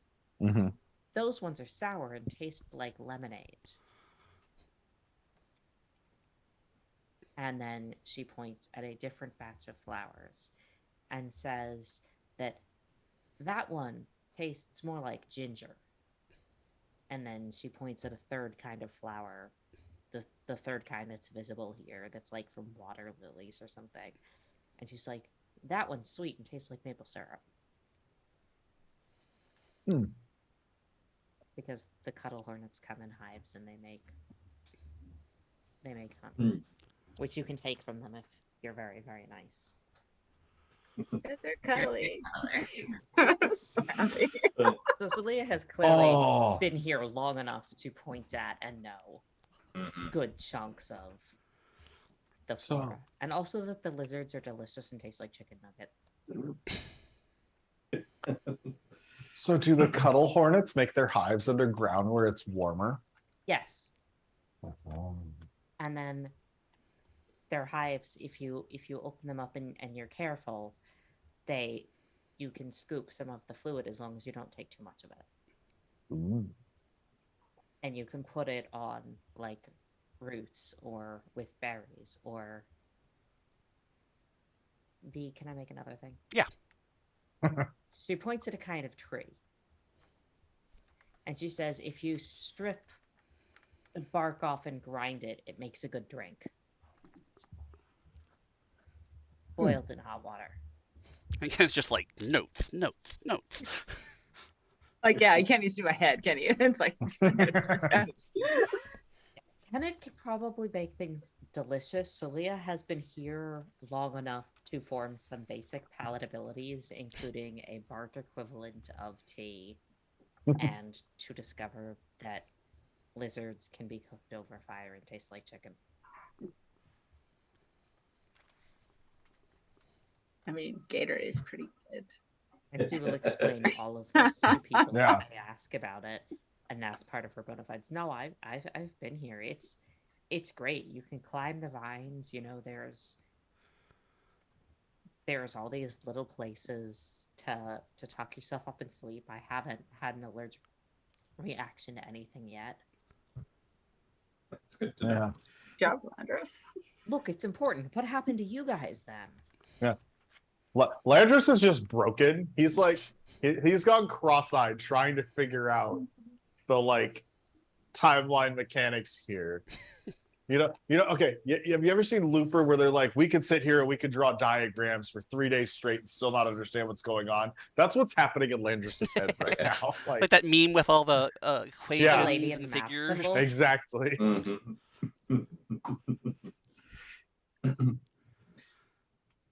Oh, hey. So, any more Celia's questions? trying Any to more get you talking? guys Yeah. to explain Yeah. Yep. what you know so far. Yeah. So I assume you give her the recap of Mm. you The guys. shaman wants to make sure that this isn't a hallucination brought on by head trauma. So he does poke Celia in the shoulder first. He blinks. Welcome back, research buddy. Is the response? Oh, good. Everyone's still weird. So yeah, have you basically been stranded since coming here, or did you come with? Yeah, you've been stranded here. I don't have anything but what's here. Well, I'm so glad you were able. I don't know what happened. The last I knew of Donnie, there was, and she trails off and she goes, the cloud. There was a cloud coming from the city, rolling across it, and the lake was going dark where the cloud touched. Our linking books back to Dunny have been totally dark. We haven't been able to go back or dared to try. That's very concerning to hear. You thought I died, didn't you? She realizes. We were worried. But And so whatever happens, other you, brought me here to meet, I guess, the rest of you before that could happen. You didn't run into any other versions of other members of our group during that time, did you? It just seems to be me. Oh, no. I wasn't so sure about this whole time travel thing and whether I wanted to follow that path, but if it's the way that we save you, then I guess I know what I'm going to be doing in my future. I'm going to have to find some way to make ends meet and loop back around and make sure that you continue to be saved. Yeah, rarely have you known your future so specifically. Well, if Nome's the only one we've ever seen in the future, what the heck happened to the rest of us? Like, I'm a little scared. Well, maybe you're all fine and just trying to avoid the complexities of temporal mechanics. And maybe Tome is the only one reckless enough to be like, yeah, Right. sure, I'll jump through the time portal. Yeah. Touches the bubble. It's like, dang it, Tony. Okay, doke. This might be a good time to take a break for a little bit, about 10 Yeah. minutes. Everybody can do, bio, rehydrate, that sort of thing. And we will, people in chat, we will see you in about 10 minutes or so. All right.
sure are.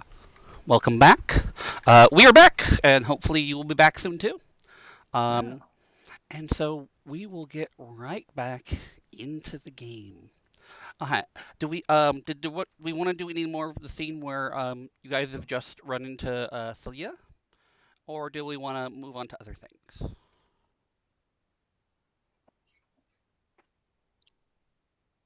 I don't know. Kenneth's just super stoked that she's okay.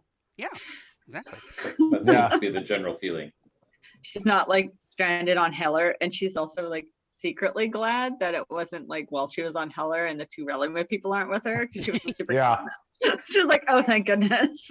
Yeah. Like other Denny so last year. You know. Okie doke. Well, if we're ready to move on from that conversation, now we can start talking about the sort of things that you guys want to do in your new set of environments here. Yeah.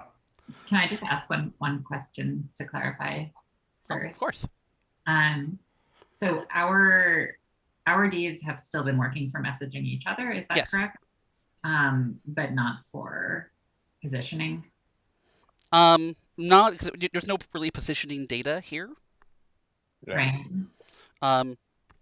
Yeah, I mean, there's nothing that's been set, as a great 0 point or anything like that. How come we couldn't de-message Celia if she was here Right. and okay the whole time? That was Yeah. my question: is did 'Cause- Celia lose her D or? Well, because within our continuity, the link hadn't been established yet. We had to catch up. Oh, isn't- yeah. All of a sudden, like Celia gets like 50 billion messages. Ding, ding, ding, ding, ding, ding, ding. Wait, are you okay? Like, like you guys filled my inbox. I assume that's what happened when Landris first linked through. And so Leah was just sitting there like, what the heck? And that's why it took so long for her to wave at Landris. That'd be pretty funny. Just That would be hilarious. Yeah. Okie doke. Interesting. Good question, though, Lana. Okay. You started bringing it up. Also, it's like you're right. The D should have. The answer is more wibbly wobbly, timey wimey. Well, for whatever reason, for whatever reason, it did not work. Okay, but now we can all communicate by D once again. Yes. Cool. Yeah, I mean, Mashavan might be able to figure it out as the engineer if he looks into it, but yeah. I'm sure that'll go on the list of exciting things to figure out regarding time travel. He's got a whole notepad just dedicated to it already. Mm-hmm. There you go. Yeah, Mashavan's notes on time travel, a novel. The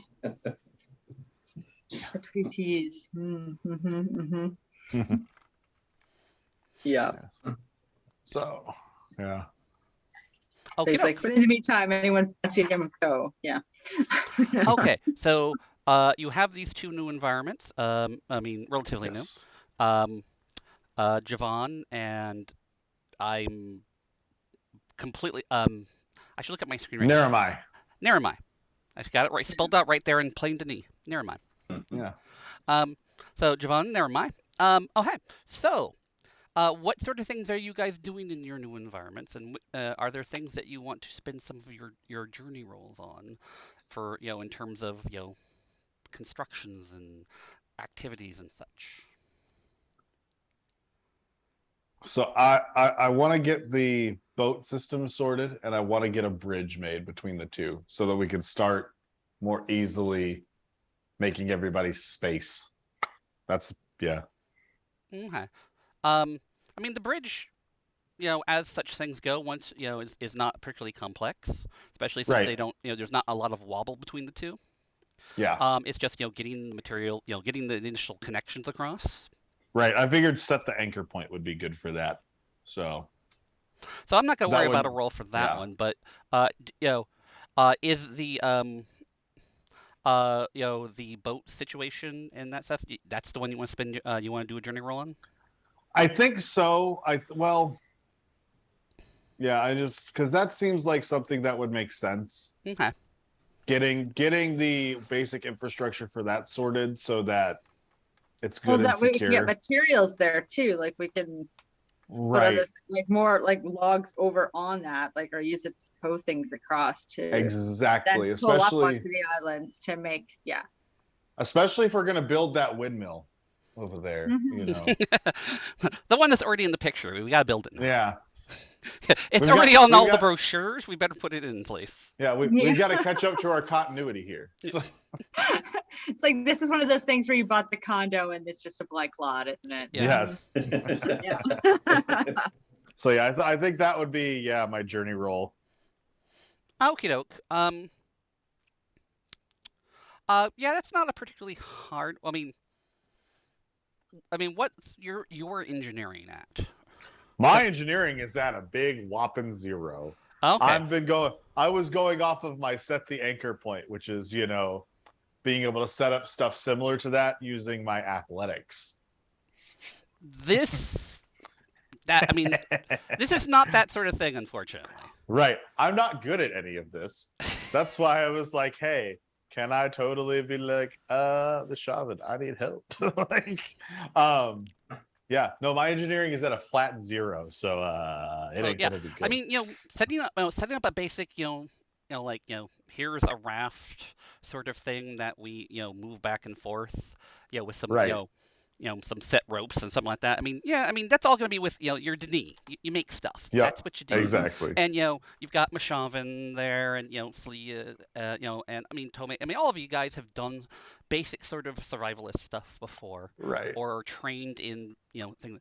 So, I mean, basic structures and such, I'm not going to make you roll for. Yeah. If you wanted to do something, crazy like that, the whole, like, there's a way to hide it so that you can't, that's where we, or major constructions. That's where we're gonna. Yeah, I don't think I did a very good job communicating that. Basically, what I was thinking is I would tie a rock to like a rope or something and swim it down somewhere, and then be able to pull it up so that the rock would be heavy enough to sink the boat to the bottom. But we just have effectively a vine or something tied to the boat. But then your butt's always wet when you get on the boat, right? Well, That's true. I mean, Dumbledore didn't seem to mind. He's a wizard and he could just go like all the water goes away. And it's Dry like, as Well, right. the rest of us have wet underwear for the rest of the day. My thought process with that is it gives us the like ability to build the infrastructure. Yeah. But once that infrastructure is built, we're probably linking directly to the island. Yeah, but I mean, okay, you do have to gather materials. Right. So let's talk about that. We've got these 2 environments, and possibly some others that you can link to. I mean, what sort of materials are you gathering from where? Sorry, I just realized that my like Cuddle Hornets thing has made a bit of a. It's gonna be really hard to cook stuff if Cuddle Hornets are attracted to heat. That is something that you will need to figure out how to overcome. That's why you put netting on the doors and the windows. Yeah. Or only cook at night, kind of when the Cuddle Hornets have gone to bed. Yeah. So Landris would probably just harvest, like find something that's not directly in the eye line here so that we aren't destroying our beautiful landscape here. So whether it's on Javon or it's like over the next hill or whatever, find some stuff there. Okay. Yeah, I mean, there are a lot of trees and that sort of things in Javon. Yeah, all of the fauna in Javon is underground, but there's a lot of flora and trees and woody sort of things on the island. Yeah. Yeah. And then and of course, write linking book, go back, bring descriptive book here, leave linking book behind. Uh-huh. In case something weird happens with the bubble and we lose access to Javon, the descriptive book isn't hosed. Makes sense. Good thing to think of. Okay. So let's go. What sort of things is that's easy for me to say. What sort of things are going to be done sort of infrastructure-y? That may be something we look more at Mashavan about because he's the engineer. But we've got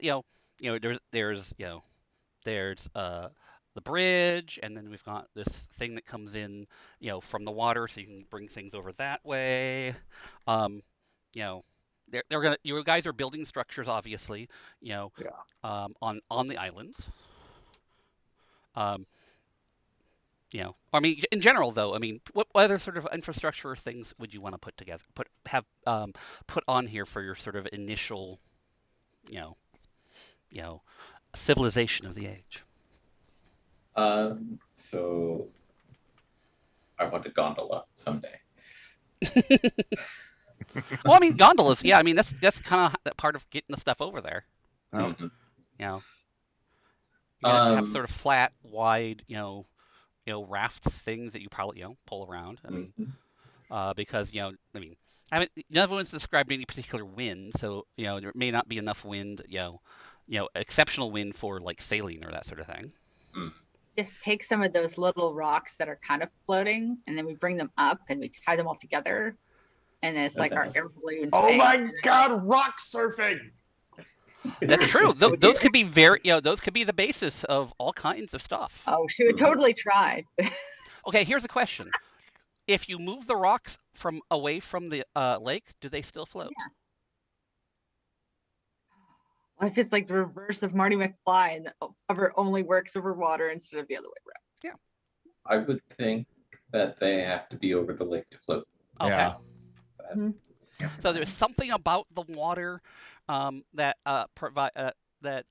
allows these to float. Mhm. Yeah.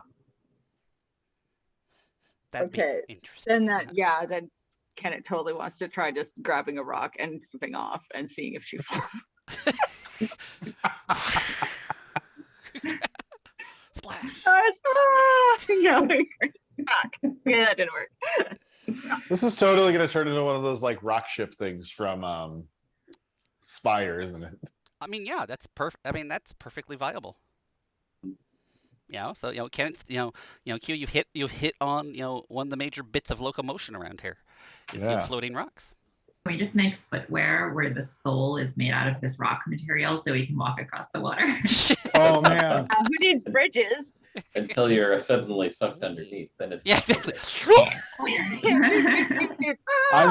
I am picturing some Atris level device that Mashavan's going to come up with that keeps a certain amount of water in like a land gondola, so that you can then use the rock floating over land to get to different inaccessible areas of the age.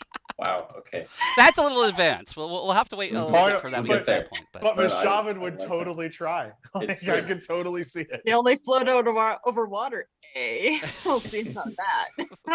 Yeah, that would definitely be too clever. Craft a puzzle. Ayazun and chat is craft a puzzle to align the rocks into a bridge. Yeah. Definitely someday. Perfect. So Okay. I think the first thing would be a lift to lift things to the top. Mm-hmm. So that's like tying vines together, Pulleys, making some sort of platform, a pulley. Yeah. Maybe positioning some rocks in place so you can put extra pulleys in. Compound the strength, that sort of thing. Exactly. Science and floating rocks, which is not really science. And then that pulley later becomes the windmill. Haha. Oh, there you go. There you go. There we go. Okay. So that seems like something where I could use a journey roll. Yeah. Which one? The one where I actually roll. No, I understand, but I mean, which part? Like, the conversion into the windmill. Creating the pulley. Okay. Okay, let's go for that. This is gonna, let's do. I mean, this isn't gonna be a hard thing for you. So let's do it at engineering versus a 3. Okay. I mean, because this is basic physics, Yeah. pulleys and levers and stuff. Well, it's a good thing my engineering's 4 because I rolled a 0, so I succeed on my own merits. There you go. Absolutely, just skill and skill alone. Mm-hmm. So yeah, I mean, you can put this all together. And I'll um so that's, I mean, it's like I said, it's all basic it's all basic physics, so I mean it's nothing new and you don't have any like great insights about anything Mhm. while doing it. But yeah. So you've built a relatively complex set of pulleys, probably one on each island. Mhm. Um, like I said, moved a couple of floating rocks into place and put like a pulley on that one to Yep. um. Okay, here's a question. The floating rocks. Are they easier to move up and down like through force, or is it simply like like the weight of the rock just kind of stays right there? Um, I like to think that the rocks are pretty immobile in the vertical dimension, Sure. and so it's almost like they're sitting on a plane of ice as you push them around in the Okay. air. So you could still potentially like with pulleys and such like lift a rock upwards. It would be difficult, but yes. Okay. If you lift it upwards and then you let go, does it go back to its previous location? Yes. Okay.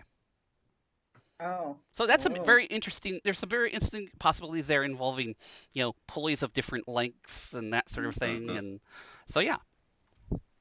So okay. So you've got you guys have got the bridge and you've got these pulleys set up, that sort of thing. Mhm. Um, okay. So let's talk about some of the other stuff. It may not be necessarily inherently engineering, but like okay. So Tome. What sort of things is Tome, or what sort of things would you like to see, you know, in terms of the development of, this age, other stuff from the in Javon that you want to work on that we haven't already, your your labyrinth markings and such like that have all been established by this point. So, I mean, are there other things that you want to do here, explore here, check out here, build? Um, yeah, I think let's see. So, where did we say that the descriptive books for Narmai is? Is it hidden back on Javon? So You I was bringing it through. Yeah. Okay, I wrote a linking book and then brought it. So yeah, eventually everything that's in Javon is going to move here. He got doesn't it. trust the bubble. Yeah. Okay. I almost at this point feel like I'm not. I think Terme doesn't feel totally safe on Narmai, even though it's kind of the latest age that we've written to be to specification. She's used to just landscapes where she's got lots of hiding places or it's more underground, as Mhm. are most of us. And so she feels kind of uncomfortable being on these like very exposed, like visible settlements floating in the middle of the lake. Mhm. Um, and so I guess a couple of thoughts I had are like maybe she would try to um, construct some kind of a like a lookout post that has like lenses. I mean, so I have no engineering skills, so I'm not sure. Maybe Tomei would draw up some designs and then ask Mishavan to engineer it. But I like the idea of I think we see a couple of examples of this in Myst, like one of those rooms where they're just portals in every direction that are connected to some sort of lens system. And so you can just kind of see different points along the shore. Like you can see our Lincoln Point, you can see across the other island. And it's just that way we can see anyone else who might approach before we are seen. That's one idea I had. But again, I don't know how to execute that. I also kind of like the idea of like a zip line that we could use if we needed to get off of these islands back to the shore really quickly. I guess Tome is, I think I have decided that she's traumatized by water now. She's not going to be, swimming or anything like that. And she's a little worried about like, there's just this one little rowboat or something. Mhm. So she's definitely interested in alternate ways of leaving, although hopefully maybe we'll have linking books for that as well. I mean, I think there are a lot of things there that you could put under. Could put under the category of survival, in the sense, not like that the lenses and such, but building, building the zip lines, building the lookout tower, that sort of thing. Sort of things that you would have to kind of, it's not going to be high tech or anything like that, but the sort of things that you would want to do to kind of, keep yourself safe in a wilderness. So, I mean, if you don't mind it being relatively low tech to start off with, we could do that with survival. Okay. Yeah. Yeah, I think that works. Okay. Uh, There's a lot going on here too. That's so we're gonna make it a little more difficult. I'd put that at 4 if you want to use a journey roll for it. 4 versus survival. Otherwise, it's something it's another thing they'll work on, and maybe it'll be another journey roll later, or that sort of thing. and Or are you like saving your journal roll? I don't know. I feel like maybe I should just use it for this because it's a very concrete thing that fits into the story right now. But part of me just wants to hoard my journey roll and keep it for a special moment. Well, I mean, the journey roll generally represents something that you've been, for doing big projects long term. Which is, I mean, why you part of it's sort of retconning. Like I've been working on this forever. So it's not like so much like a fate point sort of thing. So if you think of just some big projecty thing, and that could be that, or you could do it with something else involving these ages, or maybe it was something that you were working on your own and you've been keeping notes on, and just like, oh, I figured out how to do this. I mean, is there any way I can use the journey roll towards figuring out temporal mechanics? The journey roll to figure out temporal mechanics. Taking a step in that direction, since it feels like it's kind of another one of Tomei's like burdens and responsibilities, and also she just feels tangled up in it and is kind of anxious to figure out like how does this work. I would think at a future point, probably. You haven't had a lot of exposure to it yet, and you don't, like, for instance, have access to a lot of research material on it that you could base off of.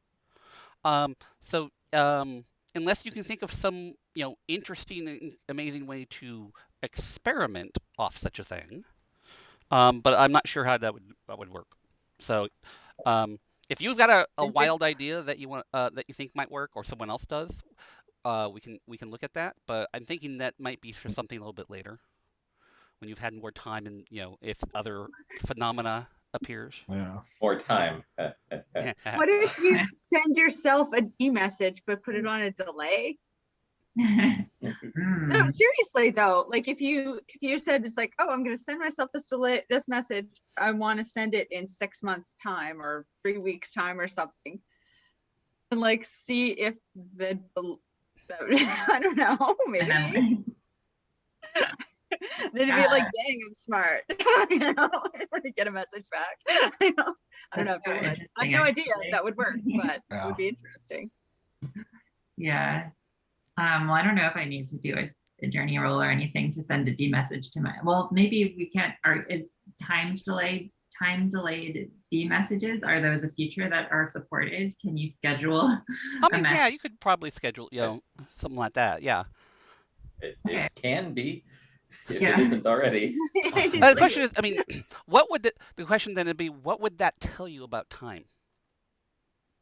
So I think just kind of riffing off of what Kedit suggested and being a bit of a tech nerd, I'm thinking like schedule something for like a year from now that is like just logs out a bunch of system information about the D at the time that it gets sent, and then sends it back to, it kind of sends to itself, I guess, with just kind of any data on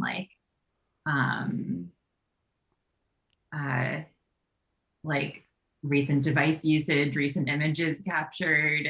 If there happens to be location data, send that, just to sort of start to establish a little bit more of a timeline if we can, and just to, as a proof of concept. I think it's a brilliant idea for, getting research material. I mean, like, how much research is there on time stuff in anyway? I mean, yeah, I mean, it's just physics stuff. It's we're talking like advanced physics. Right. Stuff. So the D's are broken right now, meaning they don't have a grade 0. So what if you set the current point to grade 0, like all time and everything like that, and then in your delayed message had it send back to the grade 0 point and report back that way? And then we would figure out if it's an inherent ability that you have or if it's just technological. Because it would probably, much like your blood on the locks and stuff, would be something inherent to you. And you might be able to intuit this because you've seen Nome before. And There's a lot of what ifs in there. There is a lot of what ifs in there. Like what if Mishavan can make the Great Zero? Yes. Well, yes, there is that too. And that may be, this may be something that you as a group decide to make as sort of a longer term thing, to make these tests in general. Yeah. Which might be a bit more story oriented than these particular journey rolls. Right. Yeah, I'm also realizing that we have no reason to think that like Nome is in our present time right now. So like a year from now, Nome or Tome might be in the time period, which is a year from now. It might just be as simple as that. And then the message goes out to nowhere. Right. So. Well, we also, other than the fact that she saved Celia and you had a relatively pleasant interaction, we don't necessarily know if Nome's an ally or not yet. True. It's true. Yeah, this could be like goatee version of Tome. You know? I like nail in the land, right? We're gonna stick. Okay, well let's kind of focus. Then we'll more focus on the preparations of these ages, and the how you're going to set yourself up across these two ages, exploration of it, that sort of thing. Yeah. And we'll save up the temporal mechanics for maybe when we start talking about things in the next session and such. So I don't think your journey role would really fit with what we're going to be doing there. So I would use it for something else. Sure. Yeah. Let's just focus on survival and using it to set up some of the things that that we were discussing for Narumai. Okay. I mean, what sort of things would so you have these zip lines and that sort of that. Are there other things that you want to know about either of these ages? You're asking anyone? Oh, I'm asking you specific to you. What does Tome want to know about, and what would she spend time and effort trying to figure out or make? Either or, Yeah.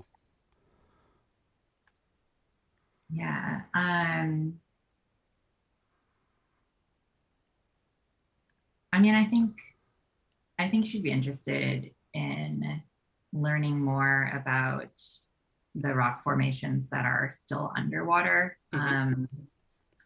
Because again, there's this fear of water. She doesn't want to, she wants to see if there's any evidence, I guess, of any previous settlement having been drowned. And just, if there's anything under the water that looks kind of anomalous or manufactured or anything like that. Okie doke. So that's a lot of underwater, diving and such. How's she going to feel about that? Is there any way that well, again, this is an engineering thing that she doesn't really have the skill to do, but any kind of like a glass bottom boat that we could create? I mean, well, we totally got that bathysphere. Oh, so we totally got that bathysphere from Tellin, right? That is true. That is true. Where did you guys do with it? That's the question. It's there in my pocket. I mean, it would probably be in Javon like everything else we have. Yeah. If you'll spend a fate point, you'll store it in Javon.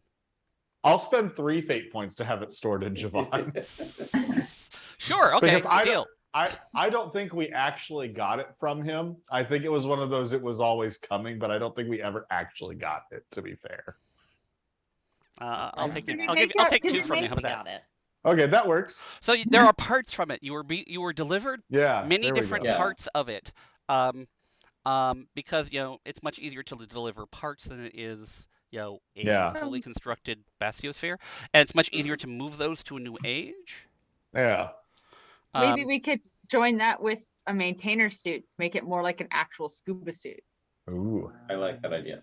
Right? That's once again, that's good. Getting that to work like that is going to be is going to fall to Mishavan because of the engineering. Yeah. I mean, I figure you guys could any of you with the appropriate, since you're Denis and these, Right. like you could put together the maintainer stuff. Right. But if you're going to be really rigging out new things, then once again we're building up a list of things for Mashavan to do. Right. But we did establish last session that the maintainer suit does have some amount of air and functionality underwater. So she could just use a regular maintainer suit too and be pretty okay. Yeah, this is true. I'm trying to figure out if that's above her phobia threshold.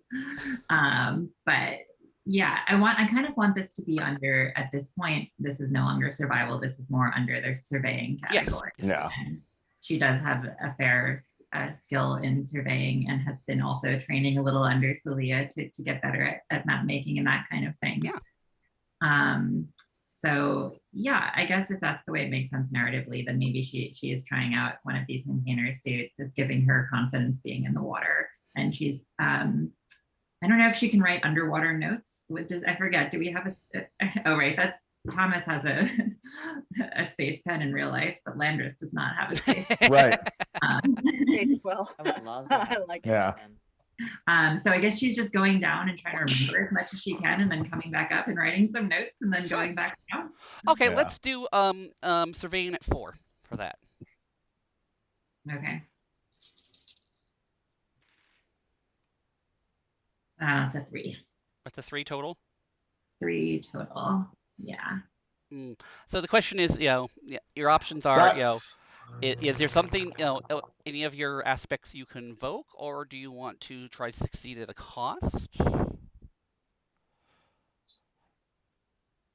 So now succeed at a cost in a journey roll. Usually, what that means is that there are more things that you have to do. So that becomes, there are things that you have to do in game in order to make it happen. So that means maybe you'll need to collect more, materials. Maybe you will need to, get Mashavan aside to make some specialized stuff for you.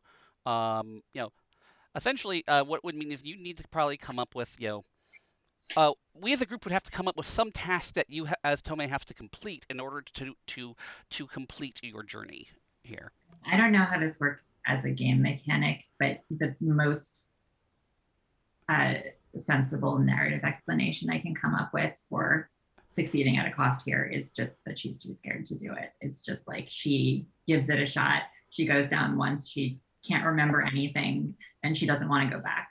Okay. And so she needs to work herself up to this to succeed. Okay. So that's going to be sort of a narrative thing that we're going to need to work out over some time. So we'll probably, it'll move into the next session. As you're going to need to start confronting your fears over this, and that's going to be a role playing thing. Okay. And once we we have a point where it feels like Tome's kind of made a breakthrough on that. And we can talk about between sessions. What direction do we want to have that happen? But it's definitely something that has to happen during play. Cool. I like that. So will she stay on Javon while she's not sure if the rocks are gonna sink on us, or? Well, this is specifically about going down into the water to explore down there. So, it's up to Alana how comfortable she is with Narame and the up and down and the floaty stuff. I mean, that's up to you, Alana. I mean, have we established that like the escape routes are set up? Like we have 1 or 2 of these zip lines. Sure. Yeah, I think that should be fine. Those are in the linking book, right? You probably have the linking book. At least one linking book that she keeps close at hand. Mm-hmm. Yeah. Yeah. Okay. Okay. I think she hangs sounds out. Good. So now, Celia, did you have what sort of stuff did you want to do with in this period of time? So I was thinking. Am I muted? Okay, great. I was thinking about how we were discussing with the bridges and moving between different areas of the age. And I'm sitting here and I've got this nervous habit of I'll braid loops, like I'll braid things, string into ropes and bracelets and stuff. So what if Celia had already, while she was here on her own, discovered a method of weaving vines, some of the Mm-hmm. vines, and can help use that to contribute to the goal of getting around the age much easier. Okie doke. Um, sure. Now let's take that and move it a little bit further because I mean, Like any crafting. survivalist is going to know how to, kind of like, oh, let's. So, what special thing about these vines or special thing that Celia has come up with involving the vines could be useful? Hmm. Um, are they With particularly extra strong for some reason? Is there some other, things that can be used for? I mean, you know, maybe some have elastic qualities and some don't. So if you mix the strands together of non-elastic and elastic, you can get various amounts. Like you could go from like bungee cord to like cable, like airline cable kind of a thing, depending on. You've got a point. We've talked before about the vines hmm being built with them, but we haven't really specified much about them. hmm So I'm wondering if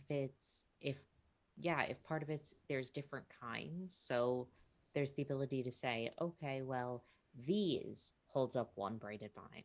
These types are really good for if you need really stiff rope that can hold on to something and won't break. But hmm this other kind is really good for making rope and then folding it up into your bag if you need to carry loops of it. Yeah, and I like the idea of different elasticities. So you can, you know, you have things. I mean, we're kind of building an age full of stuff that we can make things with. So Exactly. it's like things that you might Which was usually kind of use like a Robert's rubber, thing.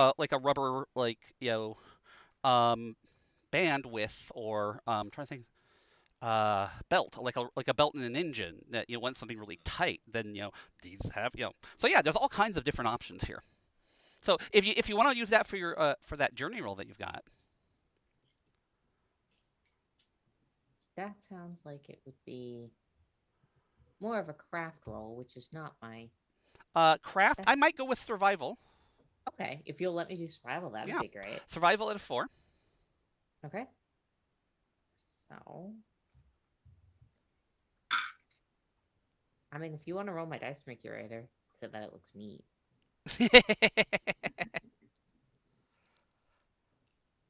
Did you? I think he may have like stepped away, and, You may and have that's stepped his away.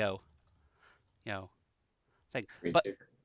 yeah, maybe yeah, that's his now. If you give me about 45 seconds, I totally can.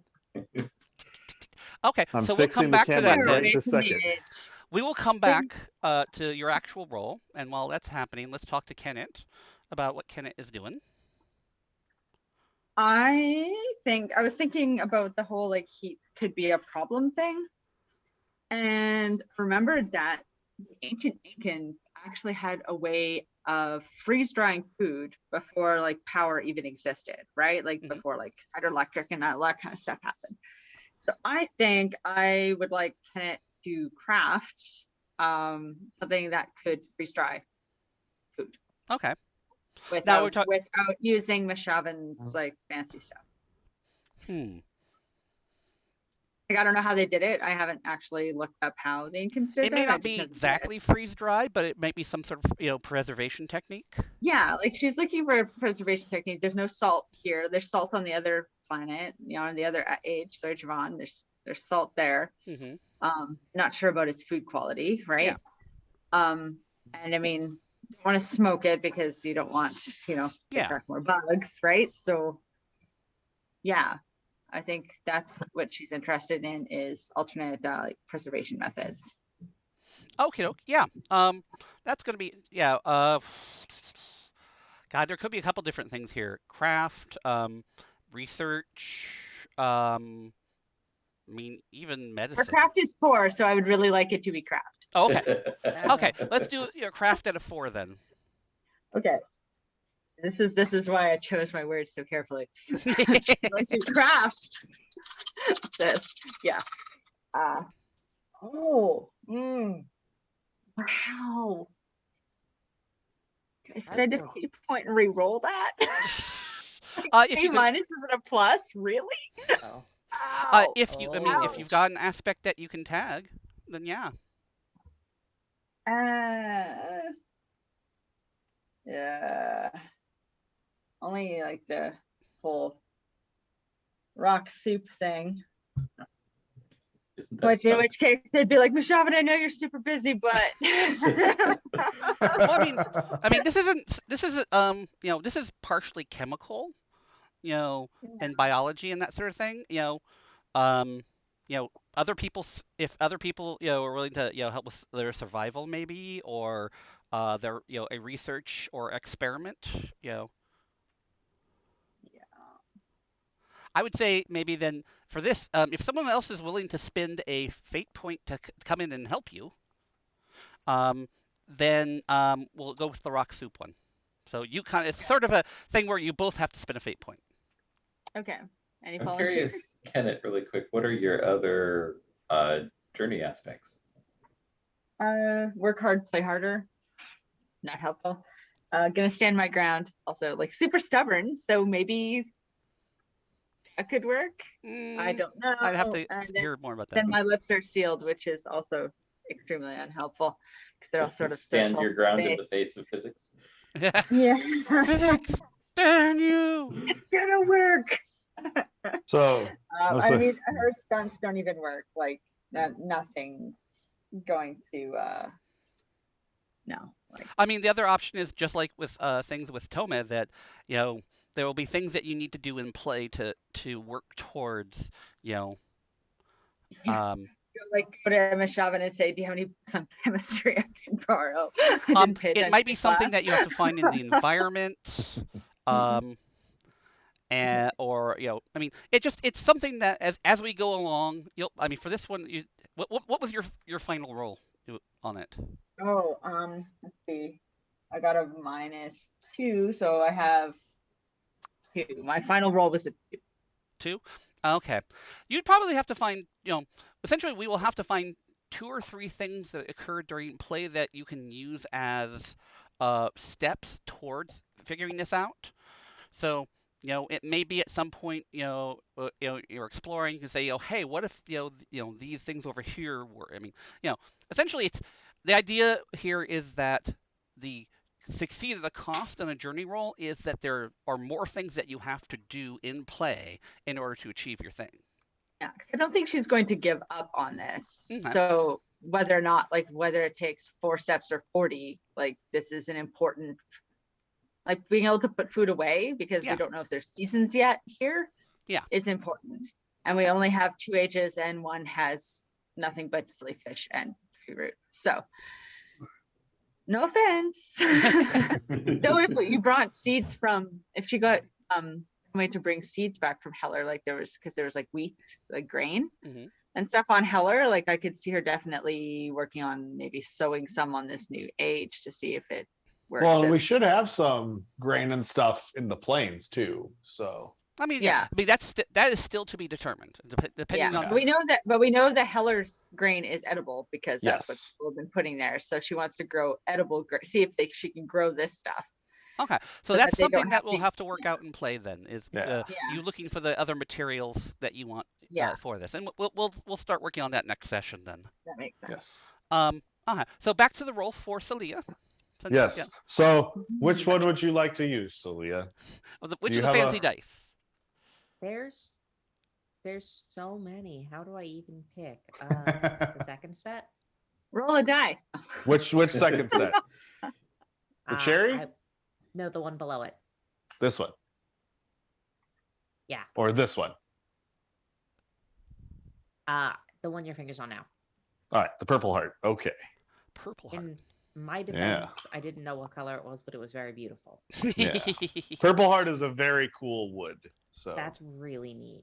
Also, you have so many cool dice that, to be fair, you rolling all the dice rolls is neat because we can just be like, roll different dice. We each have different colors. It's cool. Well, maybe next session. Ooh. I saw one run away. Yep.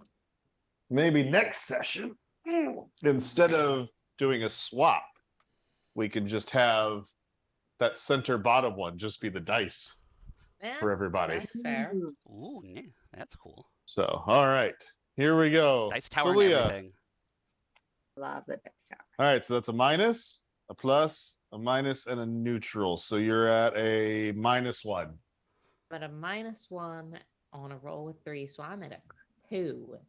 That is not We're in the succeeding. 2 club. Woot No, woot. there. Yeah, you've got the same sort of options as Tomei and Kenneth here. Is do you want to have to work on it more to get all the stuff that you want, or do you have a aspect you can tag? I'd like to tag prove myself to the team because I'm convinced that I can benefit the others and showcase what I've learned here.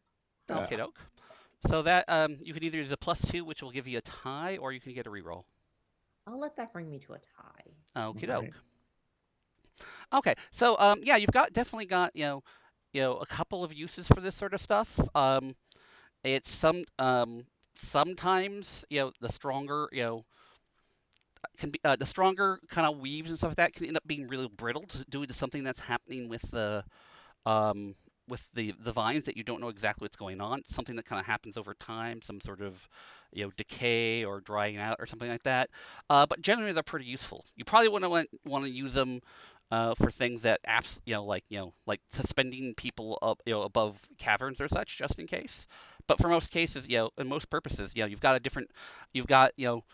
all these sort of different sorts of things where you can use for different tensile strengths, different elasticities, that sort of thing. Okay, It's sort of Kenneth like was really running out kind of of start date. complex macrame in a way. Yeah. And there's I always room to like it. improve. Yeah, there's always room for Exactly. I improvement. like you know. that. That's really fun. And like I said, there's something about the vines that around here that can dry out really quickly and make them a little brittle in certain places. You can build in some sort of what's the word I'm looking for? Redundancy into the weaves. So there's not like one particular place it's going to break, but yeah. But it is something to work on. You've got a really good start there. I just like thinking of them of all really complex weaves of stuff that have different sort of, synergetic effects and stuff like that. Sort of like the weaving version of geodesic domes. It'd be kind of neat if not dying became like a major form of like communication and like social structure in a way on this age. Like you're new to this age, here's your notebook. Yeah, exactly. Like Yeah. you're gonna need it. Pretty cool, Like, though. You'll need to start with Not that one. Celia's first volume on weaving knots. So I think it's cool. I think it would be a good idea. I mean Yeah. that's something to look forward to in the future. Yeah. Mm-hmm. Okay. So and the last one is laundress. I think I figured it out. Okay. I would like to use my journey roll to tag research, Mm-hmm. and also possibly create a taggable aspect of the age for at least our setup. So I think, having worked on his writing Mm-hmm. and now seeing these rocks and be able to kind of explore and go around them, much more architecturally instead of engineerily. Mm-hmm. So maybe tagging a little more research instead of engineering. He'd like to maybe draft up sort of like an Atris style blueprint for like being able to put these little sort of conjoined caves, a connected system between these two in there. That would also, maybe give us an idea of what kind of materials we need to do so that everybody can sort of tag this with, as they want to customize their own individual spaces, they can have a better reference point. So it would be like a very rough diagram that everybody else could sort of feed into, much like the age itself,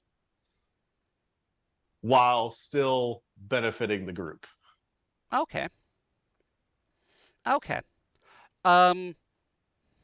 What's your research, by the way? My research is a +3. Okay. Let's go for a 4 on that one as well. All Break right. the 2 curse. Break the 2 curse. We'll see. Oh no. I can't That's a see it. negative. So that's Oh, yeah. Oh, 3 reroll. minuses. See? Mine too. So Okay. I'm at a 0. Oh, it's not a 2. So I would. Doesn't the plus negate one of those?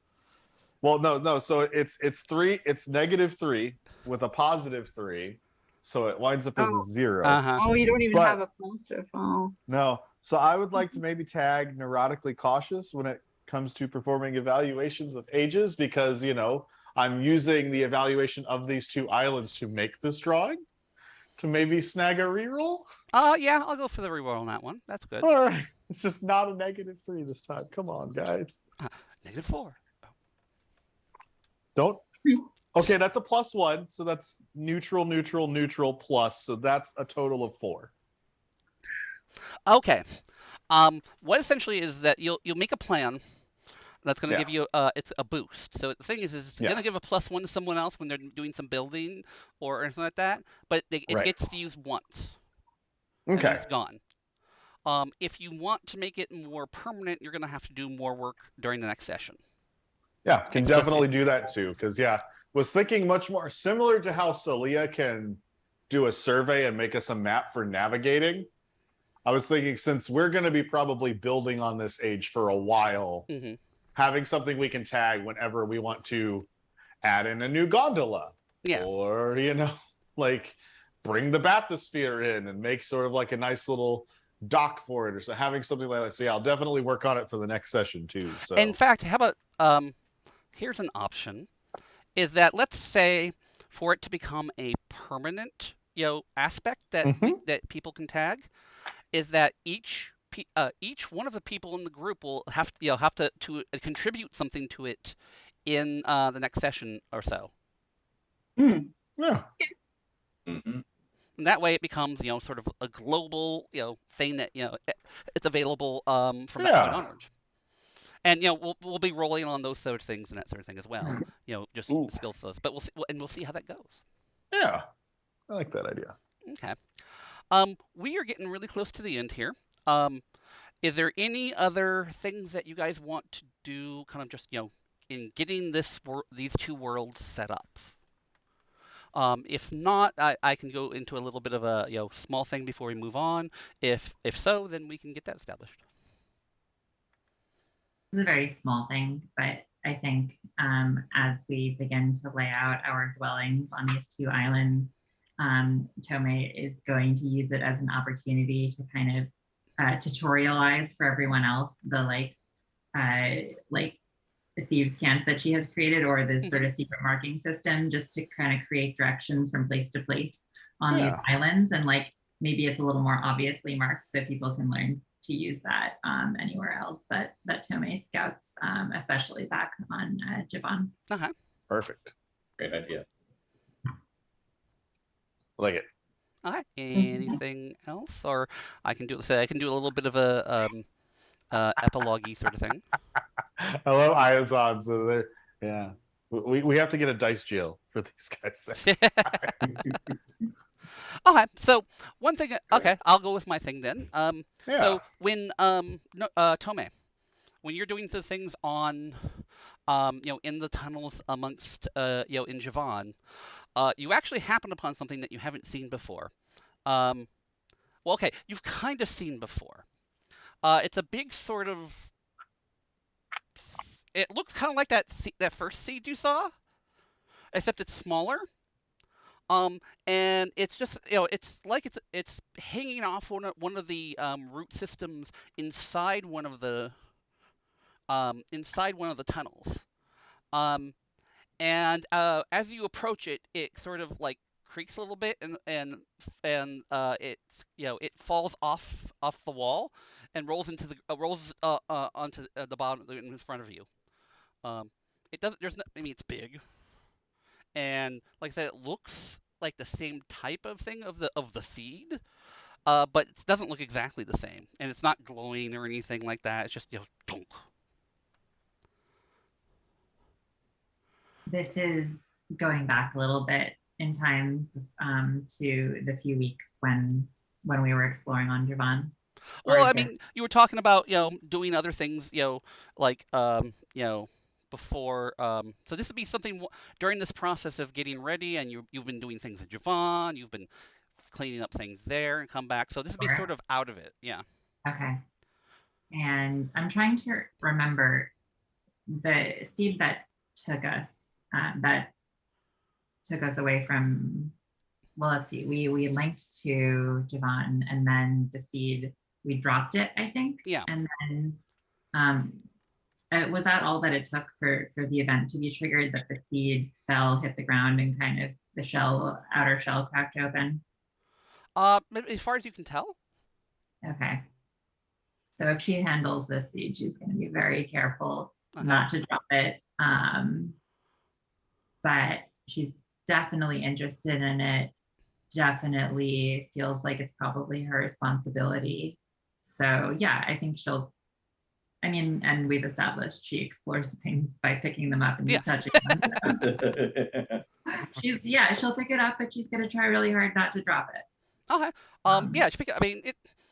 It doesn't feel like strange in any way. It's like a really big, seed or fruit sort of thing with a kind of a husk, a tough husk on it. It doesn't like glow or move or anything like that. What are you gonna do with it? So how far away from the original tree did she find this seed? Actually, relatively, it's one of the more, obscure, parts of these tunnels that you found as you were setting things up and that sort of thing. So it's pretty far away. This is a little bit concerning. It sounds like this tree has like parasitized the entire ecosystem of this world. We saw it trying to weave its way into the root systems, but if it has somehow managed to produce a seed so far away, that's almost unsettling. But so, I think she doesn't want, I guess she'll use her D, and I ask the rest of the group, like, hey, should I bring this to Naramai, or No. do you not want to risk any of this stuff? Okay. Very clear answer from Landris. She's not going to bring it. If the D had capital letters. No. Yeah. I like to imagine she's like halfway through typing the message and just Landris goes, no. Like just right there. You don't know what I was gonna ask. Just he knows. He actually has his D set up to just sporadically send the message no. Like everybody's D, Don't do it. Don't do it. Not a reply to Tome, especially. Okay, well, she'll send a picture of it just so everyone has that reference. And yeah, I think she's going to set it down next to the tree, maybe. I don't know. I don't think it makes sense to bury it because I don't know if she wants it to grow. Okay, is there I'm trying to think if there's any way, I think bring it back close to where our old underground headquarters used to be, but then place it somewhere where it doesn't seem like it could easily take root, maybe in a kind of stone nook in the wall or something like that. There's not a lot of stone nook, that sort of thing. Most of the most of the areas underneath there are defined by the by the root structures that are just kind of running through everything. So if you're trying to get away from roots, you're gonna have to take it up top side. Yeah. Okay. I think she wants to put it safe where no one else is going to find it who's not in the group, but also where it's not going to pose a danger to anyone or anything else. There's an interesting suggestion in the chat if you want, if you can look at that. Wrap it into a cloth and hang it. Interesting. Or she could put it on the rock that she was stranded on. Oh, that would be terrible. She'd have to swim out there. Never mind. Bad idea. There's a trauma. Yeah, let's not do that. We've got Could be healing though. It could be a healing process, revisiting this place that was terrifying. I don't know. That's usually the thing. When you get in a car accident, the first thing you should do is get back in a car and drive. Yeah. Wait, sorry, what was your suggestion, Kenneth? Where should I bring it? To take it the rock. Put it on that rock in the middle of the water. Just leave it out there crossing the beach. So nobody's gonna find it because who the heck's gonna end up on the rock? One that I held on to after floating to the surface. Yeah. I know it's a terrible idea. Don't listen. That would be where Landris would hide things he doesn't want Tome to touch. Oh God, exploiting her phobias. Okay, Okay. I mean, there must be some like old like boxes or bags or clothing or something that we hadn't transported over Yeah, yet. Like sure. she's No, got Judy, no. Yeah, no, there is. we're not cracking it open yet. Yes. Yeah, I think like in the process of like she was probably there making one of the final trips to collect things. So there were a few bags and boxes left. She puts the seed inside like a some kind of day bag. Uh-huh. And yeah, I think just kind of hangs it up down one of the tunnels that's like close to the headquarters, but like not in view of the tree. Sure. By By the way, the tree is looking pretty good. It's looking, it's definitely, a healthy tree. It doesn't actually have, doesn't seem to really actually have any leaves anymore. It's sort of, wrapped itself around, its branches around some of the roots. So it's sort of like there's just like, this sort of just like trunk in the middle of the room. how thick in diameter are we talking at this point? Oh, I mean, it's actually pretty thick for how long it's been there. Okay, but not like redwood. It's not like it's grown that fast. No, but it's grown very fast for how long you guys have been there. Yeah. Okay. Yeah. Well, I think I don't know. This is the best I can do as far as safekeeping for the seed, and it seems like something worth revisiting in the future. But that at least one person very vocally doesn't want on our new world, so it's not going to go there. Landris doesn't want any of that seed madness anywhere. He doesn't want to have to write another one because another bubble just shows up. That's fair. That's fair and reasonable. But what if the seeds are our way of making things right? What if we need this seed? What if it was all meant to be, Landris? Well, then they can stay in Javon. The bubble. Like they could stay in Javon. We could take them to Lost Hopes. We could take them to Sallow and Heller and Unai and Kennelit. All these other wonderful places. Let's keep this one isolated.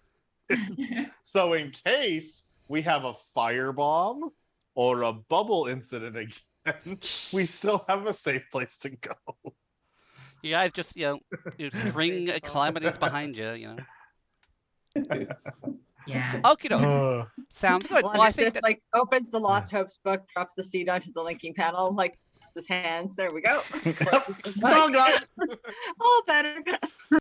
Neremai is a seed-free zone. I'll put up a little sign. Yeah.